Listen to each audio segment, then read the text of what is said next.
Hello, everyone. Welcome to Developing Palates. I'm Aaron Loomis coming to you from the Drew Estate Studio. With me today is John McTavish. How you doing, John? I'm doing well. It's funny because we sent all of our crappy weather sort of east. It was like -2 here for a stretch, and then in typical Calgary fashion, we went from -2 to 54 degrees in a 12-hour period while the sun was down.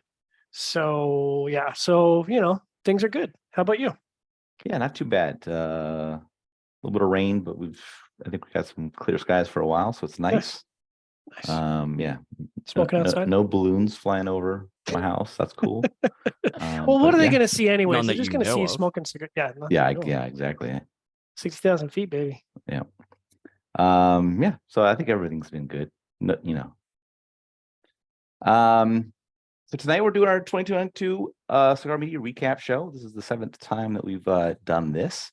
And I think the two guests we've had have been on a fair number of those, maybe the majority, or I think in Coop's case, all of them actually. So that's a good run. So we'll call him the Iron Man for for the moment. But I'm gonna introduce them the way that I see them on my screen from left to right. So first off, from Halfwheel is Charlie Minato. Charlie, welcome back to the recap show. Thank you for having me. Absolutely. And then William Cooper from Cigar Coop. How you doing, Will? Hey, Aaron, 2020 was the one I almost missed. I was in Denver and I had a meeting that ran late, but I still made it. So I guess There you it go. counts for the There you Iron go. Man streak. Yeah. That was the one you had to do from the hotel room, right? And you couldn't Yeah. smoke. Yeah, Yeah. Yep. I Yep. remember that. Yep. I could see that. I could see it written all over your face. You're like, maybe I should light up. Maybe I should light up. Maybe it won't be that bad. No, I know. And I was the good citizen and I didn't. Mhm. Put it on an edible. Yeah. Yeah, that'd Yeah. be a fun sight to see, I think. Yep. Hour two of the show, Coop's going live. So All right. Seth and June may join us a bit later. They have some home life things that are going on that sometimes get in the way. So they may join, they may not, but we'll get going without them for the moment. So for those of you that may be new to this show, this gives us a chance to kind of recap 2022 as a whole, just from the media side of things. I know that sometimes some of the manufacturers or brand owners like to yell at the screen and say that we got it really wrong and that we don't know what we're talking about, and they have a very different opinion, and that's fine. We'll talk to them at other times and kind of get that sense. But this is a chance for us to, I guess, rile people up and things like that. So a lot of people find it fun. So we're going to continue the tradition doing that. Yeah, exactly. So what we typically start off with is talking about surprises in a positive fashion for cigars or brands from 2022 that maybe it's a cigar that we hadn't heard of or something like that going into it. We came across it, we really enjoyed it, something that we knew was coming but didn't expect it to maybe enjoy it as much as we did. Things of that nature, or brands that just really had it maybe an outstanding year that maybe people didn't see coming and things like that. So I'm gonna call people to get it going, because sometimes when I just leave it open, nobody wants to jump in and go first. So I'm gonna start with John. John, do you have any cigars or brands that you thought were surprising in a positive way in 2022? So I'll start with a cigar, and I have a few, but the one that I keep coming back to is the Curavari Buenaventura BV 554. And I think that's probably my inherent bias, because I kind of looked at this cigar when we had it in the review lineup, and I'm like, I have no feelings about this brand or this review at all. And then I looked at the cigar and I'm like, nothing about this sort of, like nothing about this gets my attention. And then I lit it up and I was like, oh, okay, this is interesting. And then it continued to be interesting through the whole cigar.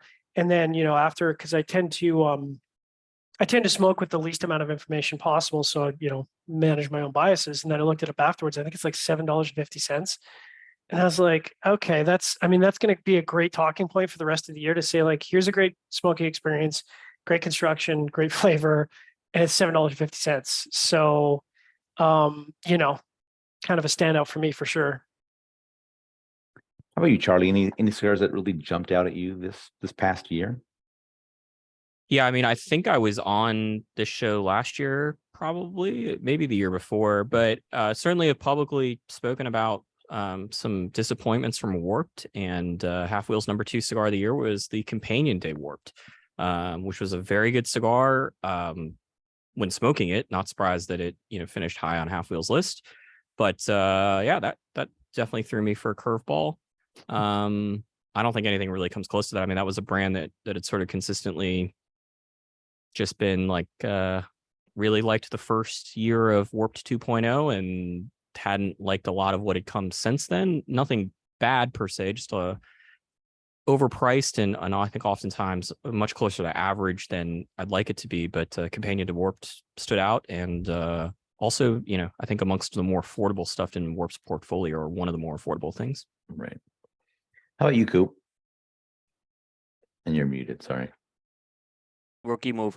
All right, from a cigar standpoint, I'm gonna go with the Alfonso as a big surprise. Now, I know it was Charlie's #1 cigar. It was a few #1s it made. It was too late for my window. But when you have a company like Selected Tobacco and they've had success with Atabey and maybe the Byron to a lesser extent, sometimes when you're on your fourth brand, it's kind of tough to really top things.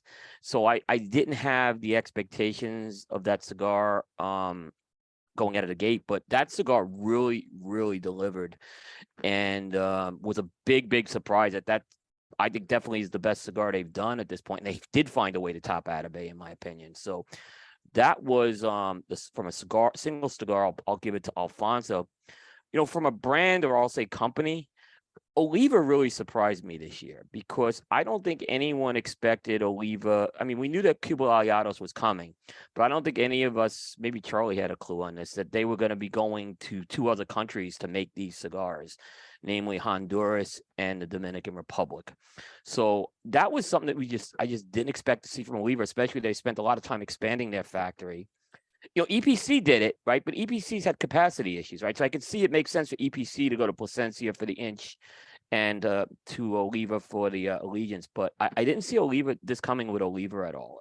So that was a big surprise to me. Yeah. What about you, Aaron?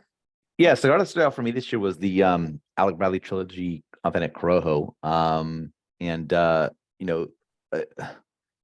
I didn't smoke any of the original trilogies that had come out previously, so I don't have a reference point for that. But this is the only one of the 3 that actually kind of jumped out for me at all. The other 2 I didn't really care for that much, but for some reason this one I kind of hit on all cylinders for me, and I don't know that I was expecting that from it. It was the first one I smoked of the 3, so maybe that's what kind of did it and set the other 2, or they just didn't impress as much because I got started off on such a high note. But I just thought it was a really well done cigar. I mean, the shape doesn't really have much of an effect when you're smoking it, because the head doesn't really have that kind of a drastic shape to it. So it's not like it's a weird cigar to smoke. It's just kind of a bit odd to sit in the humidor. I think we've all been conditioned to that now with how the Yagua has been kind of a bit of an annual release, so you kind of get used to some of that weird shape stuff. But they handle the head nicely and things like that. So I never smoked the diamond shaped cigar. I don't remember if that was similarly shaped or it wasn't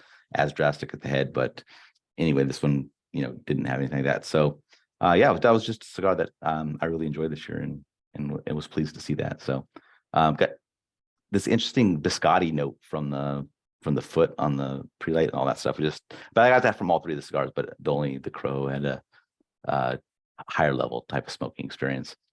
I'll kind of open it up now for any other cigars that anybody wants to jump in on, and then we can also get into some of the brands, if the surprising brands for this year. So I get a bit of a list there, John. Yeah, I also had the Roma's annual release where they released the sizes in the El Catador. So this year's release was the El Catador de Las Coronas.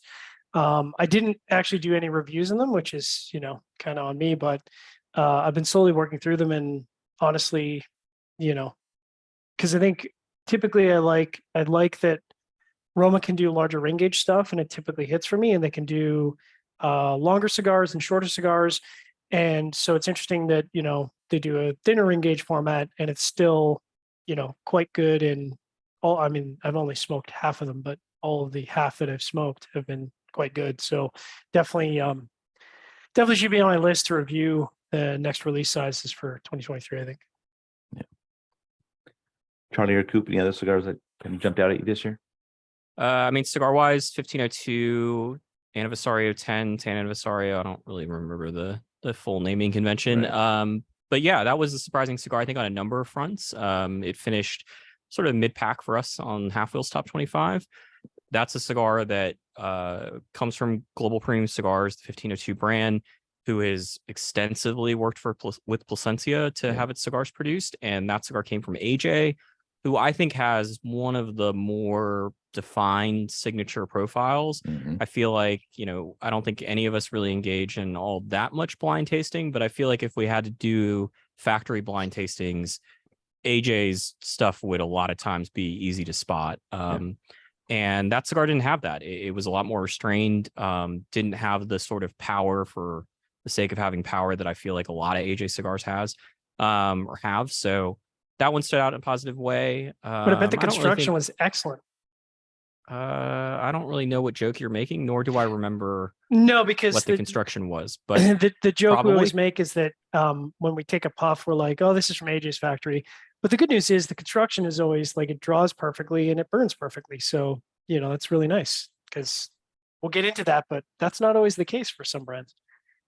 Yeah, unfortunately. But no, I mean, looking back over our top 25 list, I mean, I think the only thing I think we sort of poked fun at this during the show, our show at least, the Aladino Cameroon Gordo finished ahead of the Aladino Cameroon Lancero from last year's list, which I think if you had told Brooks, Patrick, and I and Brian Burt 10 years ago that we were going to have 6x60s in the same blend outperforming Lanceros, we would have questioned the future of Half Wheel. Yeah, I have And to who get my hands on was. that one because I enjoyed the two previous Vitolas Yeah. that we had to put on our list. So I just didn't get around to the Gordo this year, but I've liked that blend in the other sizes. So I'm game for it. So I'm sure Coop's all over this since it's big ring gauge. So It was good. It was very good. I've had it. all right. It was very There good. you go. So we can't possibly smoke the wrong ring gauge size because For that line. you've So you've they're all given it pretty good. the Coop blessing. Right. I have given that one a blessing. Yes. All right. All right, Coop. Any other cigars for you? Well, I think this one has to be on there, even though some people will say it's a 2021 release, but it was a 2022 release.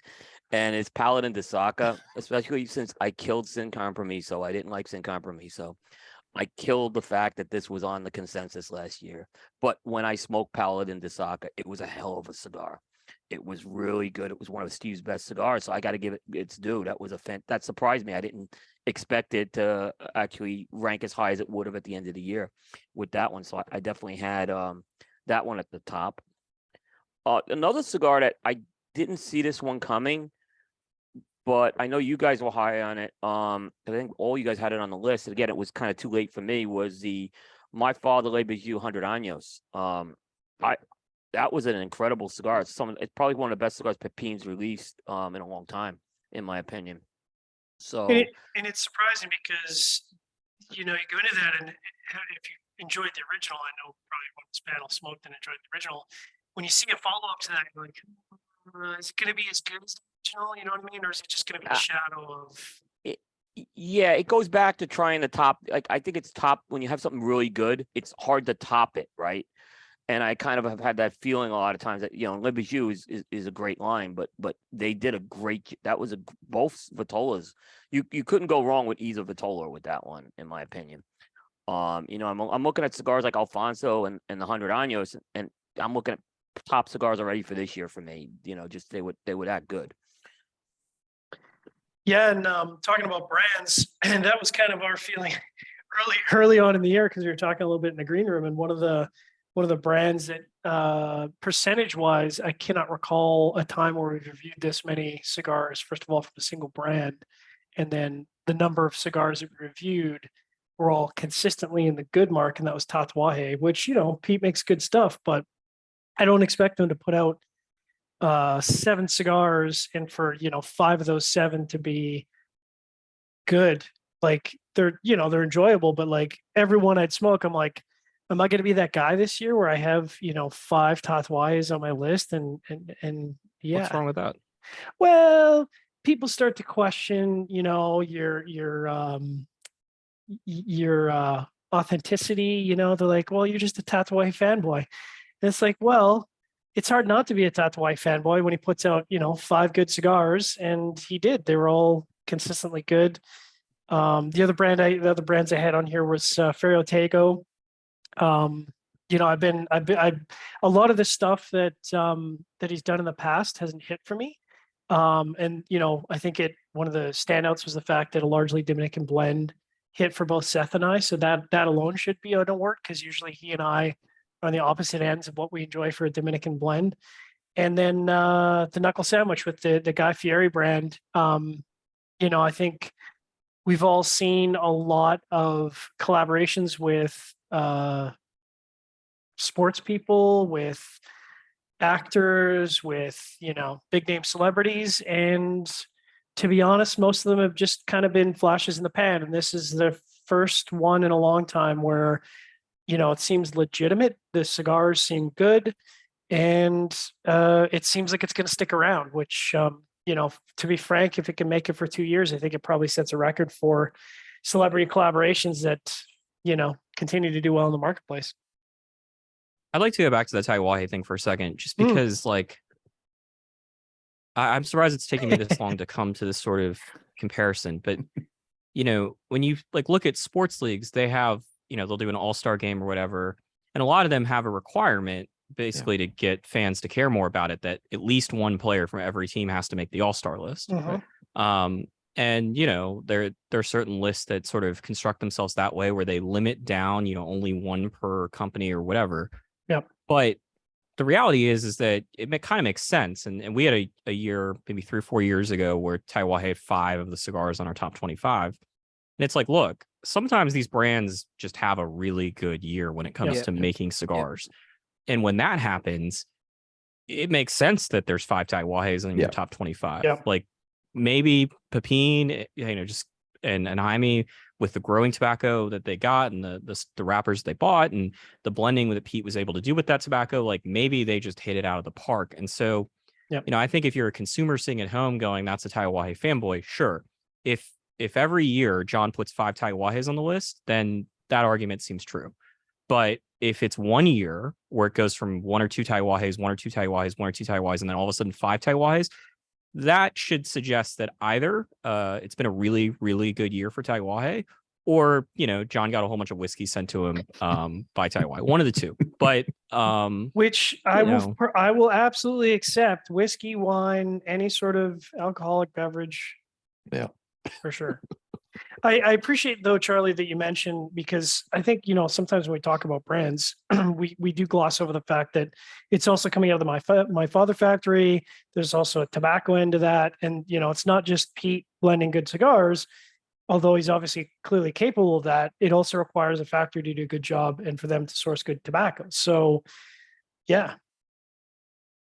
And the fact that my father also produced good cigars this year as well. It just kind of seems like a year that they did really well in, so it would make sense. There's Charlie was saying, there's no reason that a company should be penalized for I agree with doing well across multiple releases, like that you have to limit them to one, okay, and then limit them to one, and maybe they have a couple of years that they just don't make it, and it seems like where did they they've only had one good cigar in the last 5 years. Like, no, this 1 year they put out 6 good cigars, but you guys didn't want to recognize that. So that can happen sometimes.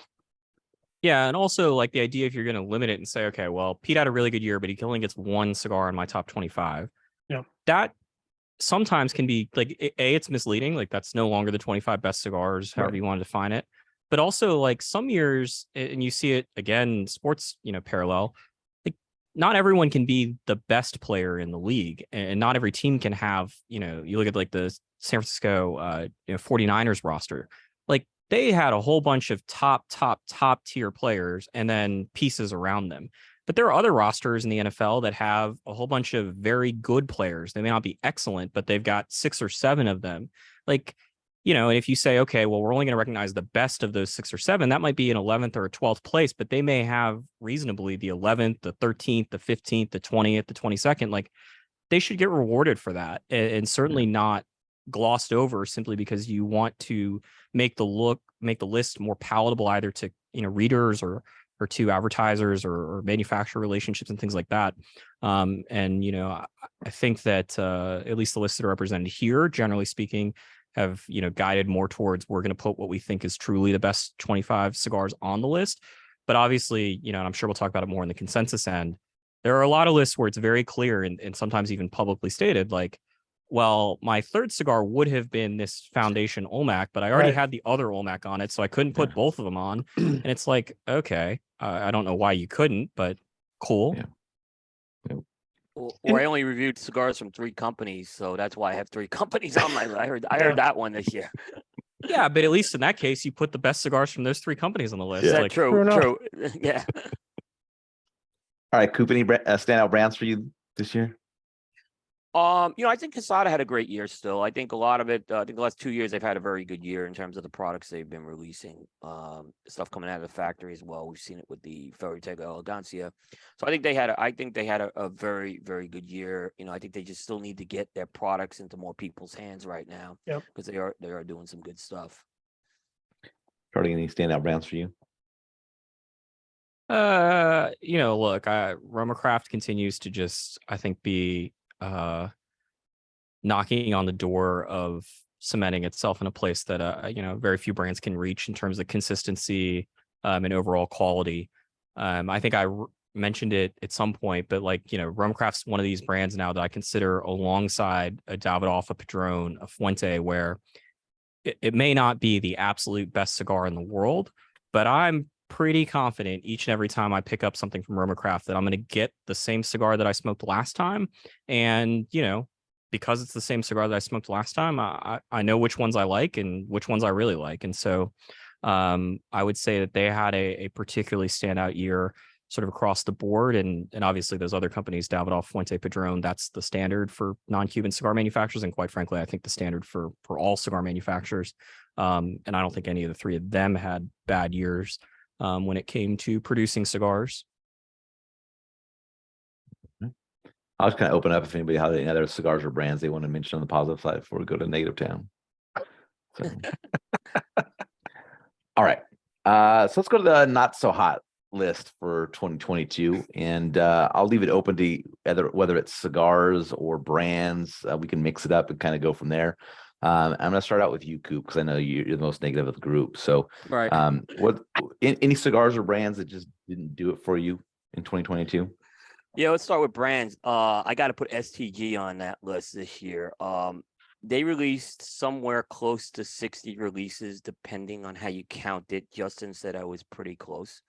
And there was just, of those releases, nothing stuck to the wall.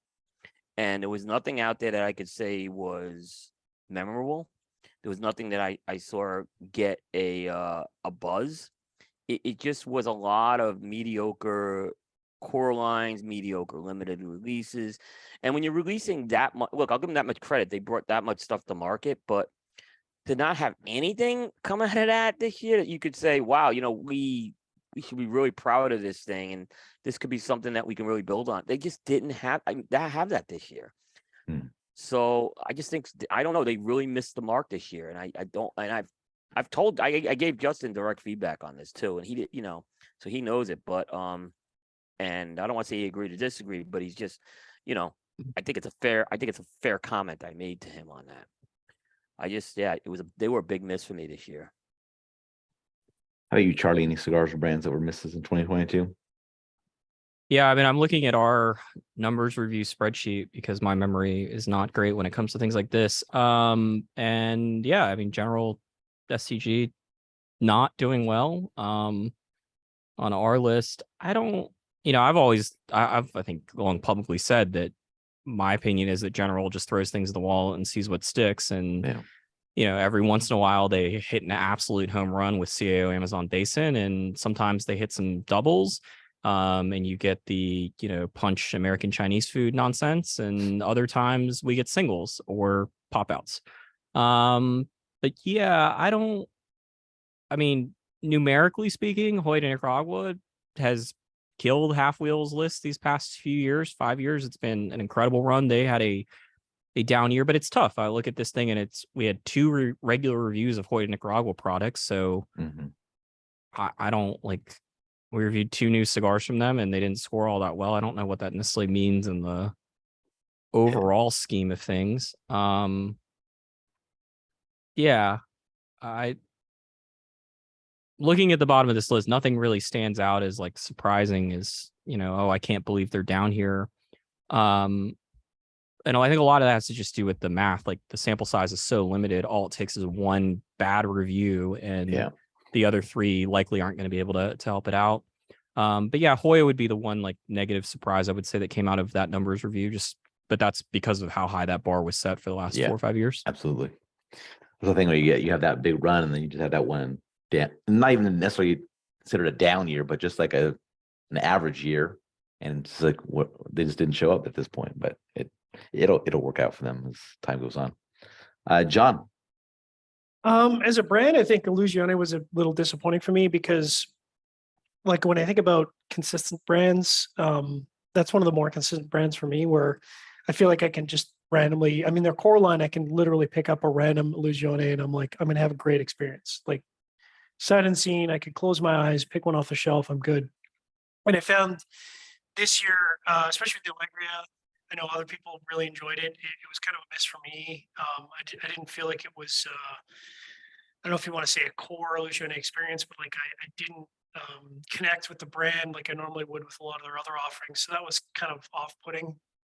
The sort of yin and yang for me this year was West Tampa, which was, one of the sort of major talked about brands all year, even when we were at the show and after the show. But for me, the cigars were both cigars, the black and the white, were kind of a miss. Neither one. And we always say on our show constantly, they weren't bad. It's just they weren't standouts. So like, you go into it and you're like, it's a cigar and it's constructed well and it's smoked fine. But nothing about it sort of compelled me to want to light up another one. So that was kind of disappointing because, I guess I was expecting more. And then the last one I had, because we did a couple releases for La Polina this year with the Kill Bill Series 3 and the 125 Años, and both of those were misses for me as well. So, unfortunately.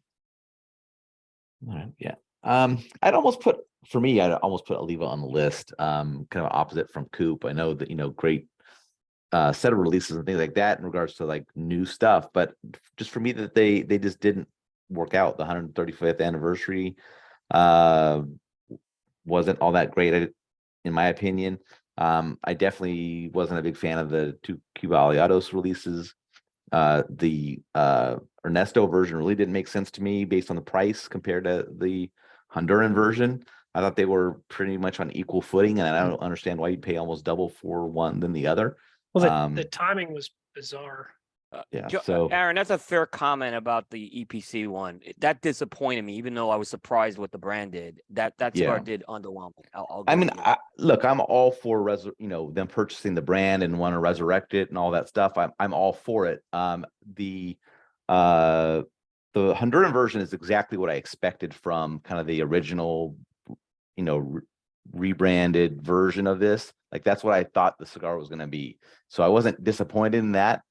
Seemed like that's what I expected. The price point seemed reasonable, but smoking the EPC one, I was completely lost on that one. I just didn't understand the price point. I didn't understand what was supposed to be special about that one compared to the other one. So it was just kind of, I just didn't get it. So it was just it's just a weird relationship there with them and EPC and the Allegiance side, the flip flop, all that stuff. Kind of going along with John with the La Polina, the 125 Años, also an Oliva product. I didn't think all that great. So just for me, it was just not that great of a year for Oliva. So any other cigars or brands that kind of disappointing in 2022? I got a couple of other brands here. Yeah. Davidoff did not do well for. Oh, John, your mic is cutting in and out. Just so you're aware of that. All right, thank you. Appreciate it. Okay. Yep. Davidoff really did not do well this year with me. They were one of the lowest scoring brands this year. I did have them on my list as well, Coop. I'm glad you picked up that torch. Thank you. Yeah, I mean, it was just nothing that even got over a 90 this year from them. The Camacho Unleashed 2 was a big disappointment. I know it got Value Cigar of the Year with Dojo. It just didn't do it for me. So I was quite disappointed what I saw out of Davidoff this year. None of the LEs really stood out for me that they've done. Year to Tiger was also a disappointment for me from a cigar standpoint. I know a lot of people liked it, just didn't click with my palate for whatever reason on that. And then the other company that they even did worse than Davidoff, and I haven't had is Southern Draw has really fallen down the last couple of years. I don't know what's going on there, but the stuff that was coming out 3 or 4 years ago was really good stuff. Now it's just the stuff has just been clearly inferior quality from a flavor and construction standpoint. I don't know what's going on there, but I've been quite disappointed from Southern Draw the past 12 months. All right. Charlie, do you have any other ones that you want to bring Yeah, up? I have one. It's not a company per se, but the factory formerly known as Tapsa has been an inconsistent problem for Half Wheels reviews over the last couple of years. I do think that it got better in the second half of 2022, but that may also be a limited sample size. But in the transition between 2021 and early 2022, there were 3 different releases from multiple different companies that factory makes cigars for, where I have no idea how the boxes that we purchased possibly could have passed quality control. There was an Illusione TA release where half the box showed up box pressed and the other half didn't. I just reviewed that cigar today. Actually, it did terrible. So yeah, it's that was one that stood out where we had some really high scores from that factory. I think they placed 3 cigars on our top 25. But then there were some ones where it was just quality control was just nowhere to be found. And like I said, it seems like in the second half of the year we improved that. I wasn't a huge fan of the one-off plus 53 Robusto, but that was certainly a major step in the right direction from the is this cigar supposed to be box pressed box of cigars that we purchased about a year prior. Another brand for me that I just don't understand is Freud. Super Ego, the Agape. I just don't know. Maybe Is it like the philosophical issues or? Yeah, I guess. Is a cigar just a cigar? I mean, because this isn't really a cigar to me, either one of these. Maybe we smoked the wrong Vitola in the Super Ego. We smoked the Lonsdale, Lancero, whatever it was. Maybe that was the wrong one. Coop will tell us later. But I didn't get that one, and then the one that Eladio did that was $30. I don't know.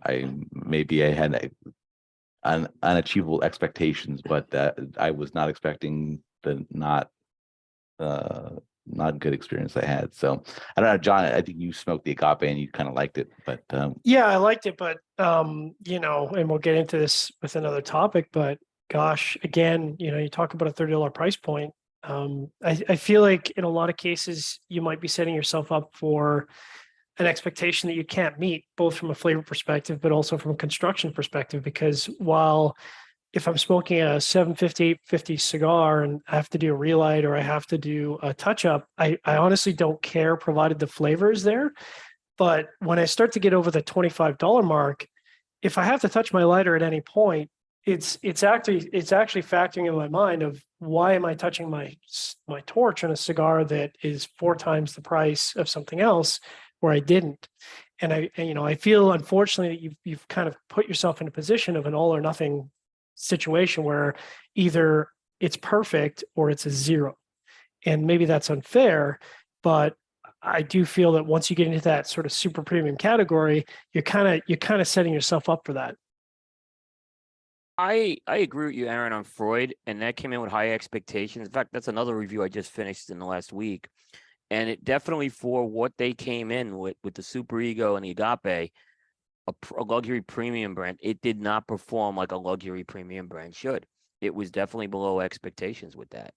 I agree with you on that. You guys mentioned West Tampa. I was disappointed with the West Tampa releases. I know they got a lot of fanfare. I just didn't see it. I mean, I'm actually very surprised they did as well as they did on a lot of end of year lists, because I just didn't see those cigars as that good.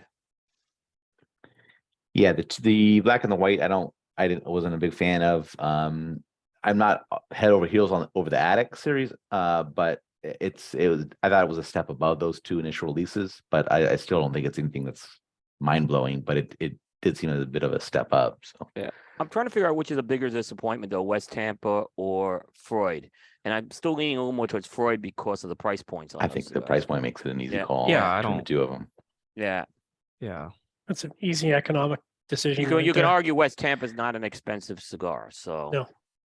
And it made a lot of end of year lists. And well, I understand why Freud didn't make a lot of year. That just wasn't going to get on lists with that price point. It probably was so- smoked by so few. unless they people. sent out samples to the media, then it would have made the list, but Right. it didn't. Right. West Tampa didn't send out samples to the media, but it was an affordable cigar where people can go pick it up. Right. Exactly. Yeah, we'll get to that. I know we have a lot to talk about with that. Yeah, and the retailers, I think that would carry it probably more likely to carry them just based on Rick's relationship with them previously. Yeah. Compared Yeah, to a I new mean- brand, so. Yeah, and he did. By the way, he launched a lot of products internationally too this year, and had some success with that. So he spent a lot of time with the European market this year. Yeah, I don't know if we talked about it I certainly had this conversation at some point with, I feel like media folk, but maybe not publicly. But I take that back. I think it was on the show post PCA with Abe and Skip. That Yeah, show. the recap. Yeah. Yeah, I think I mentioned don't discount the idea that Rick Rodriguez has spent however many years now doing hundreds of in-store events around the country, and I'm pretty sure probably around the world to some degree. And he's inevitably met a lot of cigar media people through those events or through trips to general hosts and things like that. And, not to discount the quality of cigars that Drew Estate or Hoyt Nicaragua or Foundation or Dunbarton make, but part of the reason I think why those brands have done so well on the consensus is not just sending out free samples, but also the idea that so many of the media members, because of those companies' relationships to Drew Estate, have had face-to-face interactions and feel like they have, sort of longer-term relationships with somebody, like a Steve Saka or Nicholas, and certainly like Rick Rodriguez, versus somebody like Luis at Freud, who, if you were in the New York area or were in the Davidoff stores in New York City a lot, or the Casa Monte Cristo stores for the tenure that he had there, maybe you interacted with him, and I certainly did over the years. But I don't think that is akin to what Rick Rodriguez was doing for a much longer period of time and many, many more events. Yeah, that's a good point. That's a very good point as well. And Nick Mullally, like I said, he doesn't send samples out, but you remember a lot of people went on those factory tours, and Nick was a big part of those factory tours. He was with everyone for the whole safari and everything. So those relationships definitely built up. If people go to the show, he gives all the media time at the show. So I wouldn't. Yeah, but think back to when Nick was on those tours and think of how much media still exists from that time. Right. Yeah, or how many people knew. Well, that's who true. Nick A lot of them are was. gone. Probably. Yeah. A lot. So But- that media crowd has shriveled significantly. But I'll say again, if you go to the trade show, he makes a lot of these guys. He makes us all feel good when you go to that booth. Yeah. Sure. Yeah. I mean, yeah. You don't get turned away from his booth. I mean, he says hi, and there's the aforementioned list of people who will go out of their way to be friendly and genuinely have a conversation and take the time out of their very busy schedules to actually sit down and talk with media. So it makes a difference. Yeah, I know we're gonna get to the sample piece a little later, John. So I'll hold off on that. We'll hold off on that. Oh, we get free samples on the show? Sweet. Well, not of cigars. I mean, that's but- not a Oh, cigar. damn it. John and Whiskey? I had a very spirited debate post consensus on samples. So It was good. I don't want to to. derail us too much. Yeah. It's It was really good. Free salt Yeah. samples. That's Free what salt you get on this. samples. Salt. Yes. Nice coffee cups. Coffee cups move the dial for me. I'm a simple guy. Yeah, no. Depending on what they are. Yeah. That's right. All right. Let's maybe we're not moving off of negative town, but we'll move away from the disappointment section of the show, and we'll kind of get into some trends. This may be a very short segment, or may take a little bit of time, but we'll kind of get into it. And this is just kind of, did you feel that there were any trends that you saw in 2022?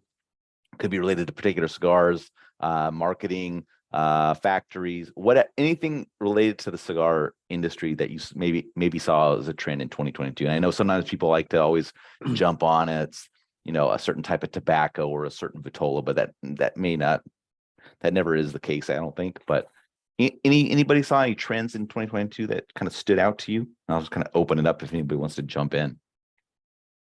Tell you, we're not allowed to talk about prices. Oh, absolutely, go course. for it. Yeah.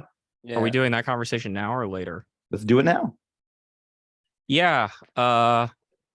I don't think there's really much to say here. Prices of cigars have gotten to be, particularly for new cigars, have gotten to be outrageous. And more to the point, the Freud conversation that we had earlier, there are a bunch of companies that are coming out with cigars at $25, $30, $35, $50 who don't have the reputations that necessarily precede them in that regard.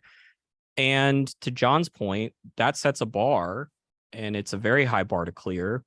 And it rarely happens. I mean, it took Padron a while to get to a point where they could successfully tell people that their cigars were worth $25, $30, 10 years ago. And that was built off of so much consistency and marketing helps and, awards and things like that. But it's not, I don't find it to be like appalling or offensive as a consumer or as someone that purchases cigars. But boy, is it happening a lot more. And, I think that I'm sure everyone's got a lot to say about this, but I'll just bring this point up. Like when Plasencia, who has been involved in the tobacco industry about as long as anybody has, but didn't necessarily put their names on cigars, or when they did, it wasn't really a full-hearted effort. When Plasencia decided they were going to have their own cigar company and General wasn't going to just distribute Plasencia Organics for the fuck of it, like they had a very, very different strategy. And I don't think a lot of consumers know this, but one of the central parts of it was that they didn't charge retailers for the cigars. They decided they were going to have expensive cigars and ornate packaging that could translate into ashtrays when you were done with it. But they took the liability away from the retailer and said, look, these are on consignment. When you sell them, you can pay us. And it helped the cigars were good, but it also meant that the retailers themselves weren't having to sort of, they had to deal with the customers that might be angry about buying a $30 cigar they didn't like. But I think a very different approach and also sort of a commitment, and Plasencia is blessed in that regard to have the resources to do that. But a commitment that said we're here for the long haul. This isn't necessarily an 18-month adventure. And not to say that some of these other companies are going to be around for only 18 months, but boy, is it tough to see some of these people. And I also really wonder if they understand the competitive economics that exist in the cigar market when you are introducing a brand that no one's ever heard of at those price points. Yeah, kind of putting our numbers together that will come out on Thursday, kind of all the behind the scenes review numbers that both Charlie and Coop have already published for their sites. But I was expecting our average review price to really jump from last year, but it surprised me that it didn't. And I don't know if it was just because even though there was a lot of higher price cigars, the ones that were kind of in the middle, I think just kind of kept the average there. I know we didn't smoke a lot of cheap cigars this year just because it didn't seem that there were a bunch that fit that mark, but there were some. I guess there was enough to just kind of negate some of those really high cost cigars. But yes, 100% in agreement. Like the price of cigars seems to be kind of out of control, and I understand that maybe it's just based on the volume that was coming out of kind of the pandemic sales, and thinking that people were just willing to buy whatever was produced at whatever price. I know there was obviously rising costs, labor shortages, increased cost of goods, all those things. So yes, there is going to be some price increase, but I just feel like some of these brands have kind of lost their minds in regards to what they expect people to pay for the cigars. Yeah, I mean it's an interesting interesting economic experience to say I'm going to come out of the gate with a whole line of cigars that are above $25, and maybe you can get those into retailers' hands. But if I'm a retailer and it's a new brand, that's an insane category to come out of the gate. I mean, like Charlie said, I mean, all the major brands that have price points in that category took many, many, many years to build up to that point. I don't know that, I don't feel you can be successful, even if you came out of the gate with a $25, $30 cigar and it was very good. That's a very, very tough avenue to attack. There's just a whole segment of customer that isn't going to pay that price. And to be frank, me thinking, putting on my consumer hat, if I have a poor experience with an $8.50 cigar, that's not going to necessarily negate me trying something else from that company. But if I spend $30 and I have a poor experience, that is absolutely going to negate my likelihood of going back and trying again. And the words you used, Darren, out of control. I mean, that's what I put here. Like, it seems to me that the new launch point for a new brand is $15.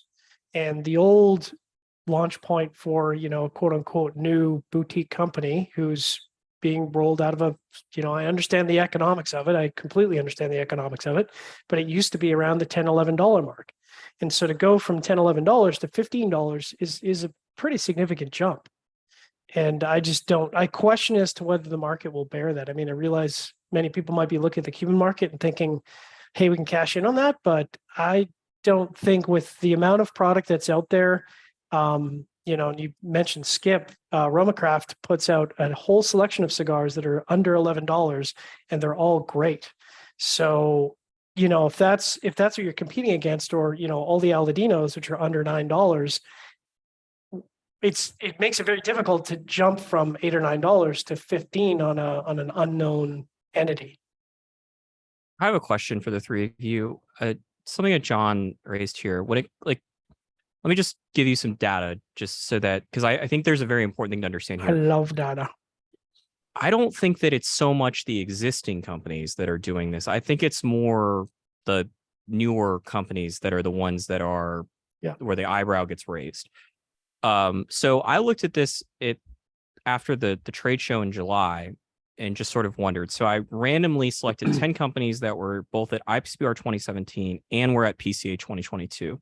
And I just went into the booth post and just took the average or the MSRPs for everything that they introduced that was a cigar, except for like cigarillos and stuff, because that would throw things off. And the difference in average price was $2.94 higher after 5 years for the same 10 companies and their new releases of the show. That amounts to about a 6.5% year-over-year increase. So it's not much more than the 5% that we've kind of become accustomed to as a sort of baseline. And that's one of the things, is that like when you see these, and we obviously report about more of them than anyone else, but Coop does a little bit of this. When you see the price increase stories come in, or the price list come in, very rarely is it like a $2 cigar jump. Very rarely it's a $1 cigar jump. And when it is, it's usually for something that starts at $22 or $23. It's a lot of, 6% here, 8% here, 3% here. It's not 30% here, and it's not, in terms of tangible cash, that much money. I really do wonder, not all of the new companies, but how many of them do you think actually understand the business to the point where they understand that they're not getting screwed? Because I think a whole bunch of this is just related to the idea that these people look around and go, oh, well, this company charges $20 for this and $25 for that and whatever, and the factory's giving me this price, and then I got to pay this for boxes, and I got to make my profit somehow. And then the retailer has to get their profit, which blows that out of proportion. I sort of wonder, like, how much of this is just sort of an issue where these guys are getting taken for rides and they don't really understand it. Yeah, that can definitely be the case. I could see that it being very driven by the newer brands, and kind of scrolling through some releases from last year. And yeah, like you see like Tatuai staying kind of in that $9 to $13 price point. That's not crazy, but then you see some of these newer brands that are putting out some ridiculous price cigars. So I saw Postani today had a big price increase. I mean, I haven't calculated it yet because he didn't send me the old prices, but so I have to kind of look at it. But it looks like they had a significant price increase. I haven't gotten the data yet either on that, but yeah, it looked like someone from 10. I'm trying to get someone from $10.50 to like $13, which that's a big increase if that's the case on a cigar. So add on what Charlie said, and I agree with what Charlie said, but I do look at some of these big brands, like, and Davidoff's the one I look at, right? So if you look at the Zodiac series in 2013, when they released Year of the Snake, that was a $30 cigar. This year of the Rabbit had two Vitolas. One was $50, and then the Grand Toro, which went to the flagship stores, was $72. That's a massive increase for a line that I don't think really, from a tobacco standpoint, has really I don't think they're using tobaccos that are any more special in the rabbit than they were with the snake. Is kind of where I'm getting at. So, to me, that they're definitely trying to cash in on the luxury market right now, the ultra premium market, because I don't know how you could justify your costs going up that much. Like I said, that Grand Toro is more than double of the year of the It's a snake. great cigar, though. I'm smoking it right now. Really? Yep. Yeah, but like, let's say the quiet part out loud here. Uh-huh. Cigars don't cost this much money to make. Right. No, we know No. that. Not remotely. Like- But to your point, Charlie, they do if you don't own the factory, you don't own the process, and you're some guy off the street with $30,000 in his pocket or $20,000 in his pocket, and you have to beg to have your brand made at X factory. Yeah, but like, I'm not a cigar maker, so I don't want to completely, die on this hill here. But like, they have not got, like, they're so cheap to make that they have, like, even if they went up 10% every year, they haven't gotten to be that, like, anywhere close to this expensive. Now, packaging is a different story. And, the quiet part here is a lot of these cigars, the packaging is actually more expensive than the entire cigar production is. Yes. Yeah. And it's not close.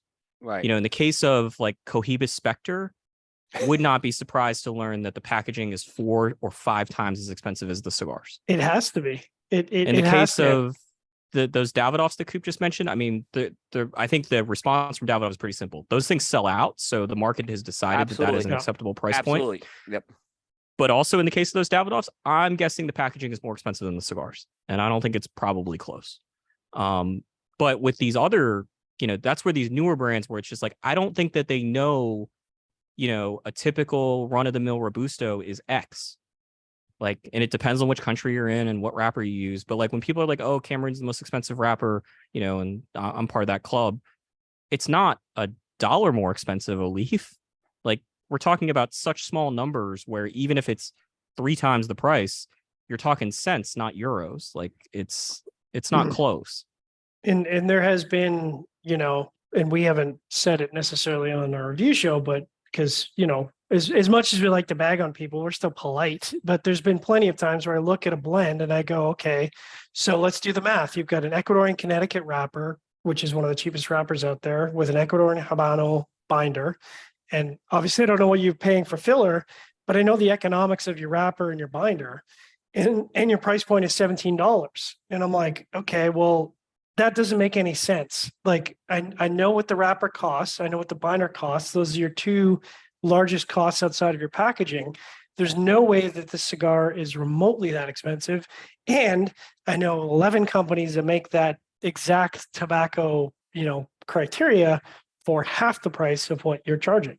So at that point, you go, I could pay $17 from you, or I could go get it from Aladino or someone else for $9.50.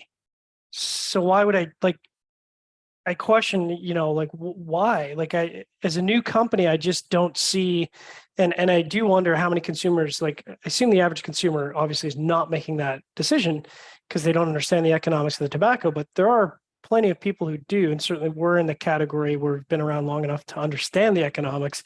And I do shake my head a lot where I'm like, that doesn't add up even remotely. Yeah, I mean, it's a mess. I think the last thing I'd say on the price increase stuff that, sort of to the out of control point, the other problem here is that when the price points start that high, it means that when they increase or when the next release comes out, the floor has just been risen, or raised that much higher. And I think to sort of John's point about like, where's the entry point for the average new cigar, the typical new cigar, it may average out to be $15 right now, but it's a really wide range. And that's what's causing, I think, this to be a lot different than it was certainly in 2012, where it was like, okay, $10 to $12 is the pretty established range if you're going to be introducing a new cigar. Obviously, if it's a super large size or some sort of limited edition and fancy packaging, maybe it's $14 or $15 and every once in a while $20. Now the range is probably more like $12.50 to $22. And so if you're 1.5 standard deviations outside of that, you could be at $27 pretty easily. And none of these people know what standard deviation is, so that's completely irrelevant. All right. Wait, Aaron. Oh, go ahead. Yeah. one other point I was just, and I want to kind of pose this to the panel here. What's the biggest company out there that doesn't have a cigar over $30? Perdomo? Maybe Perdomo. I was thinking Drew Estate. Yeah, I don't think I can think of anything Drew Estate that's over Drew 30 bucks. Estate, yeah. What was the Bauhaus, which doesn't really count because it Perdom- factors in European taxes. What about the latest year of the whatever? It was Rabbit? 27. It was like That's 27.50, that's not in the United States, right? but it was Yeah. still like a 27.50. It was funny because when I was down in Nicaragua, I was trying to press them for information on releases, and I said, "Are you guys going to come out with an ultra premium cigar this year?" And they kind of laughed at me. They give me an answer one way or another. But it was kind of interesting that because all the other big four, the other three in the big four, all have it. Perdomo's a good one. I didn't think of Perdomo. I mean, 'cause I don't think they have one over 20 that I could think of. Well, So- it's because you're not staring at a Perdomo background coupe. Right. I'm looking at you guys instead. Yeah. But yeah, so I just. Yeah, no, I mean Drew Estate's probably the answer. Yeah, Drew Estate. So I'm just wondering at some point if they're going to tackle that. To me, with everything going on in the market, why wouldn't they tackle it at this point? Well, they tried it with Pappy back before the market at the high end sort of exploded, and I think it's fair to say that didn't go very well. No. At least not the first iteration of Pap or the tradition. Yeah. Because the tradition was supposed to be that. It was described Yeah. to me by extra estate employees as they basically wanted to have an Opus X. They wanted to have a release that went to stores once or twice a year, immediately was sold out, and then there was clamoring for it 6 months later or 6 days later. Yeah. And that certainly did not happen. No, I think every time they try to do one of these spirits themed releases and you don't have the spirits theme incorporated into it, it usually doesn't work well. Because ultimately the Family Reserve was the one they ended up swapping out with Pappy. And I think that one does moderately better, I think, than the or the barrel aged, I should say, better than the Family Reserve. But yeah, you're So- right. That was what the intention was with that. This has definitely hit a nerve with some of the industry people in the chat Excellent. that we're not taking into consideration overhead costs and all these Oh, things, and overhead. But I don't think that's what we're talking about. that we're here. not talking about that. Yeah, So well, they're kind of they just feel Hey, attacked. and listen, if it's made out of El Tito de Bronze in Miami, Yeah, sure, I understand the economics of labor in Yeah. Miami is very different than the Yeah. economics of labor in Nicaragua or Dominican. But these cigars aren't being made out of El Tito de Yeah. Bronze. But Yeah. I think it's all irrelevant. Like John's point earlier is the one that stands out here. If overhead exists, why can Romacraft and Aladino, do what they do? Yeah. And why can Drew Estate, who I think's prices are probably a little bit higher on average, but like general for all the complaints that were said earlier, very few companies are as committed with some Cohiba exceptions there of just constantly hammering home $8, $9, $10, $11, Yeah. $12. Like, why are those companies able to do that consistently? You have super small companies at the Yeah. Romacraft level, and then you've got one of the largest players, with General, and they seemingly aren't having Yeah. to resort to, $25 cigars as the starting point. Yeah, I think that's kind of where some of this has Yeah. been missed. That kind of focus on Yeah. these brands putting out ultra premium prices for their first or second releases, and Yeah, and I Uh, don't look at the Davidoffs as kind of like when I mentioned the Davidoff, those are different releases every year. Those are different like lines every year. So I'm not counting that as like a price increase. That's just kind of something that's an annual series that's different every year. any other trends from this past year that you may have found interesting? I really struggled to find anything. I mean, the only thing that I could say, and it wasn't a trend, was just, resurrection of dead brands, but we see that every year. So, that wasn't really a trend, and I didn't see any particular wrapper or Vitola. In fact, maybe even less so this year. There was no, like Double Perfecto was suddenly a magical Vitola release this year. There's nothing that kind of, when I look back on our review list, I was like, I didn't really see anything that I could, even remotely call a trend in the industry for me. I don't know if it's a trend or not, but I think a lot of this has probably been going on for a few years. A lot of companies figured out, hey, if they need to address the what's new thing, they have two choices: do a limited edition or bring something back from the past. And I think they've kind of figured that out now. That if they need to keep up with the Joneses and what's new, that's the way to do it. where they Yeah. where they don't have to go worry about going into deep innovation every year with a new blend. Because a lot of times those limiteds are offshoots off existing blends for all practical purposes. Yeah. So I don't think it's a new trend, but it's a trend that I've seen continue. All right. So let's hop into some of the what I'll call interesting industry items from 2022. And Charlie kind of touched on this, talking about the factory formerly known as TAPSA, but kind of some overall cigar construction issues in 2022. Charlie just had a one-off with one factory apparently this year, but John, I know you like to you have a running tab for butane for some companies, so what were your thoughts on construction this year? I mean, listen, I think it's obviously I smoke a lot of Cubans and I smoke a lot of non-Cubans, and so I hear a lot of smack talk on people who primarily smoke Cubans and people who primarily smoke non-Cubans, and I would say up until 2019, one of the things I could say was consistently, yeah, but if you pick up a non-Cuban, you're never going to have a draw problem, or if you do, the company's going to take care of it because it's an outlier. Or if you got a burn problem, maybe you should take a mirror and look at your humidor, because your humidor is probably at 72% and your room temperature is at 75 degrees freedom, and that's not okay.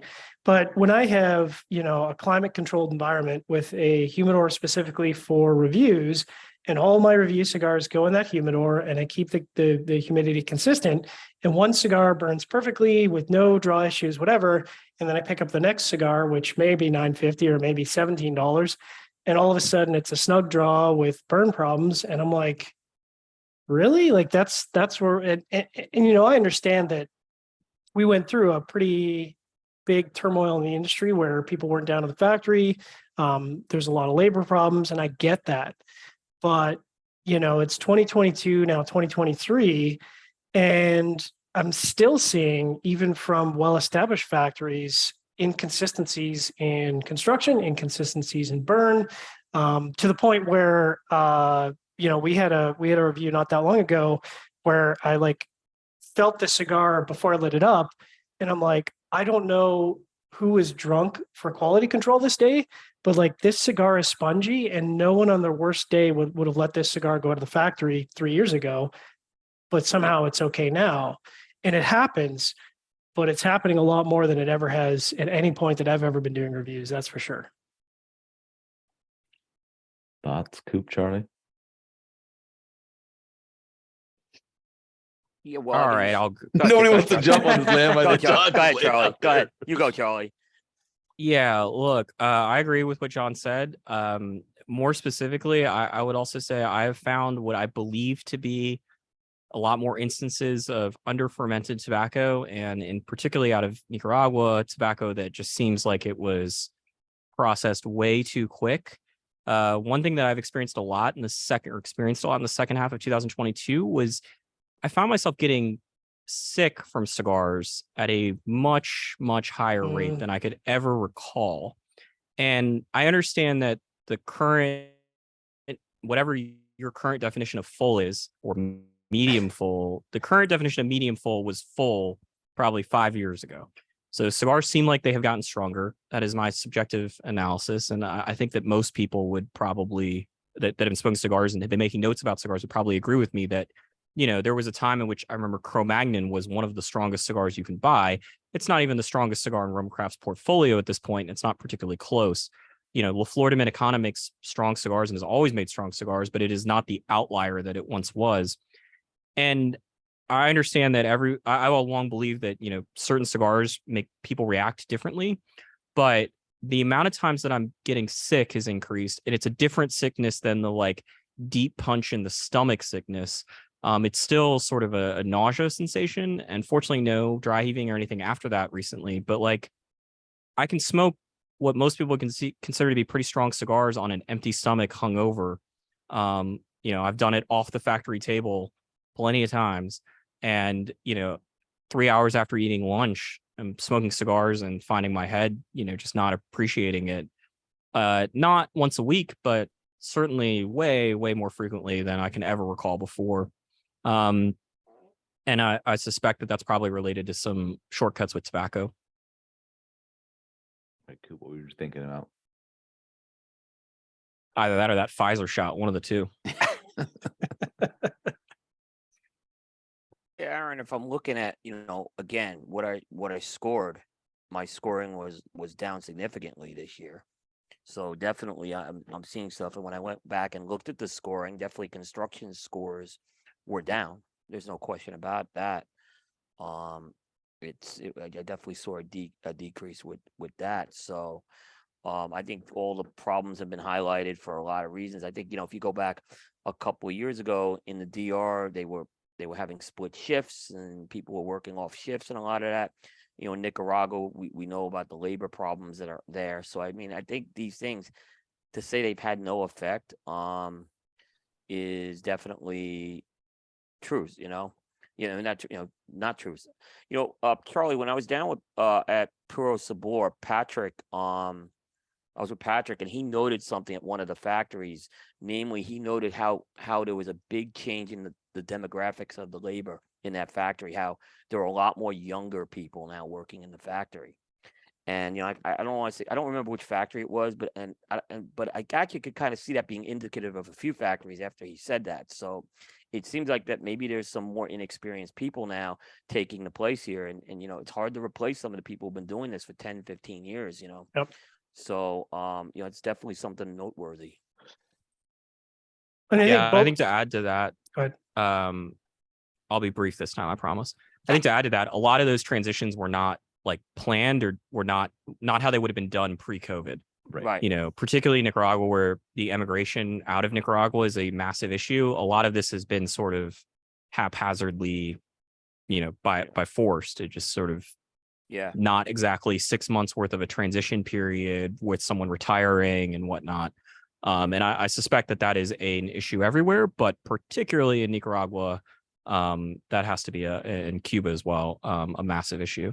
Yeah, I read that in both of your coverages for Puro Sabor that some of the factories where literally it was spot somebody who's over the age of 30 in the factory, which is never like, if you go to Hoya, where in the past the average age was probably approaching mid 30s to late 30s, and now you go to some of the factories and it's like, this is our average age, it's 19 years old. That's there's a lot of institutionalized experience of this person in the past might have worked at 3 factories before coming to work for this factory, and now this is their first factory job, and it's like, okay, well, you don't have 6 or 7 or 8 years worth of experience rolling cigars, and unfortunately it takes 10,000 hours. So the only thing I'll say about that, John, is I've talked to enough factories, and a lot of them don't like to hire people from other factories because they feel like they're set in a way of doing things, and they want to train people in their way of doing that. So, but I imagine again with the labor shortage, if you can get someone who's got experience, you probably do it. Is what I'm saying. All right, let's move on to the next topic, and this may lead into the topic after it. But let's talk a little bit about the FDA. More uplifting. Yeah. So let's take some of the onus off of the cigar brands. There's some uplifting news. I'm sure they feel like we've been beating them up all night. They probably missed the first 20 minutes when we were singing their praises, and then they only added to the negative side. So they can go back and watch all the positive stuff at the end. That way they can finish off the night on a Steve can hear the positive things I said about exactly. So I'm gonna I'll start out with Charlie and Coop here, because you guys spend way more resources on FDA coverage and things like that, and definitely that's not where I want to spend my time, nor do I choose to spend my time. So I will leave it to you guys. Thoughts on any kind of FDA things that had popped up during 2022. Positive, negative, just kind of keep us in the loop of kind of where we stand at this point in regards to the cigar industry's interaction or status with the FDA. I'll punt that first to Charlie. No one probably covers it better than him, so I want to punt it to Charlie first, and then I'll add some thoughts in. I'll start out with the negative stuff, just to keep the train rolling there. FDA announced in, I believe, May of 2022 that they announced an ANPRM for both the banning of flavored cigars, and that would be all flavored cigars, as well as a separate NPRM about menthol cigarettes and banning menthol cigarettes. It's going to be a long process, I would imagine. FDA has said that even, whenever they get to the point where they are ready to announce a final rule, that it would take a year before they would start enforcing it. So hypothetically, if they announced it on July 1st, 2023, it would not go into effect until July 1st, 2024. I don't think anyone, including FDA, would believe that it's going to take a year. There will be massive lawsuits about both of those things. And I suspect that those lawsuits will be funded in a way that is very different than the cigar lawsuit that I'll get to in a second. I don't really think that there's been much other negative stuff with FDA in regards to cigars. There's been a lot of negative stuff for FDA. They really, I think in the court of public opinion in particular, botched Juul, the e-cigarette brands, their submissions and product submissions that led to FDA announcing that it was going to do an external review, which was completed, and they announced the results of that earlier this year.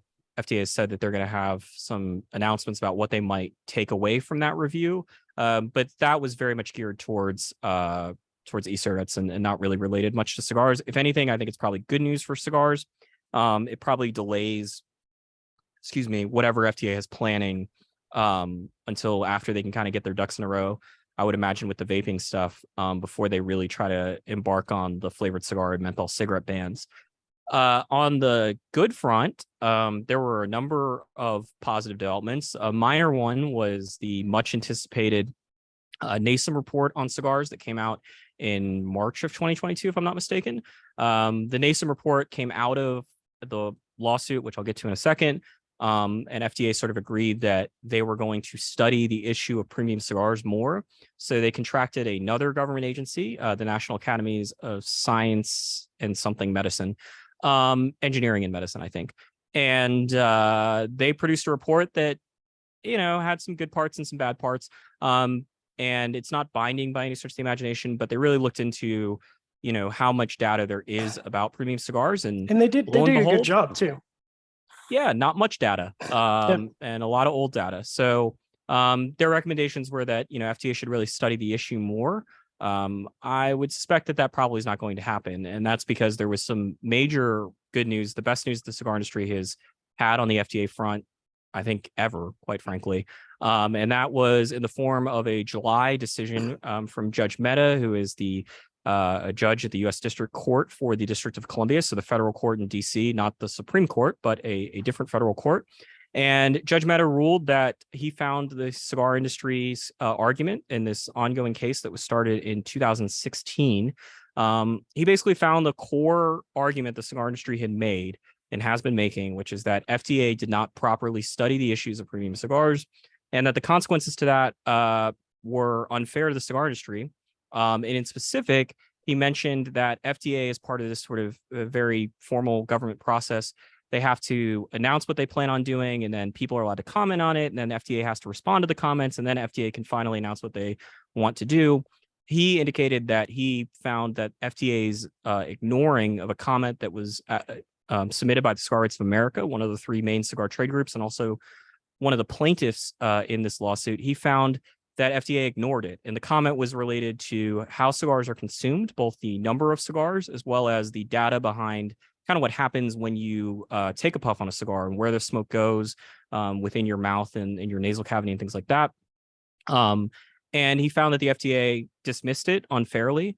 And because of that, Judge Mehta is currently considering what to do about it. The sort of belief is there are two options.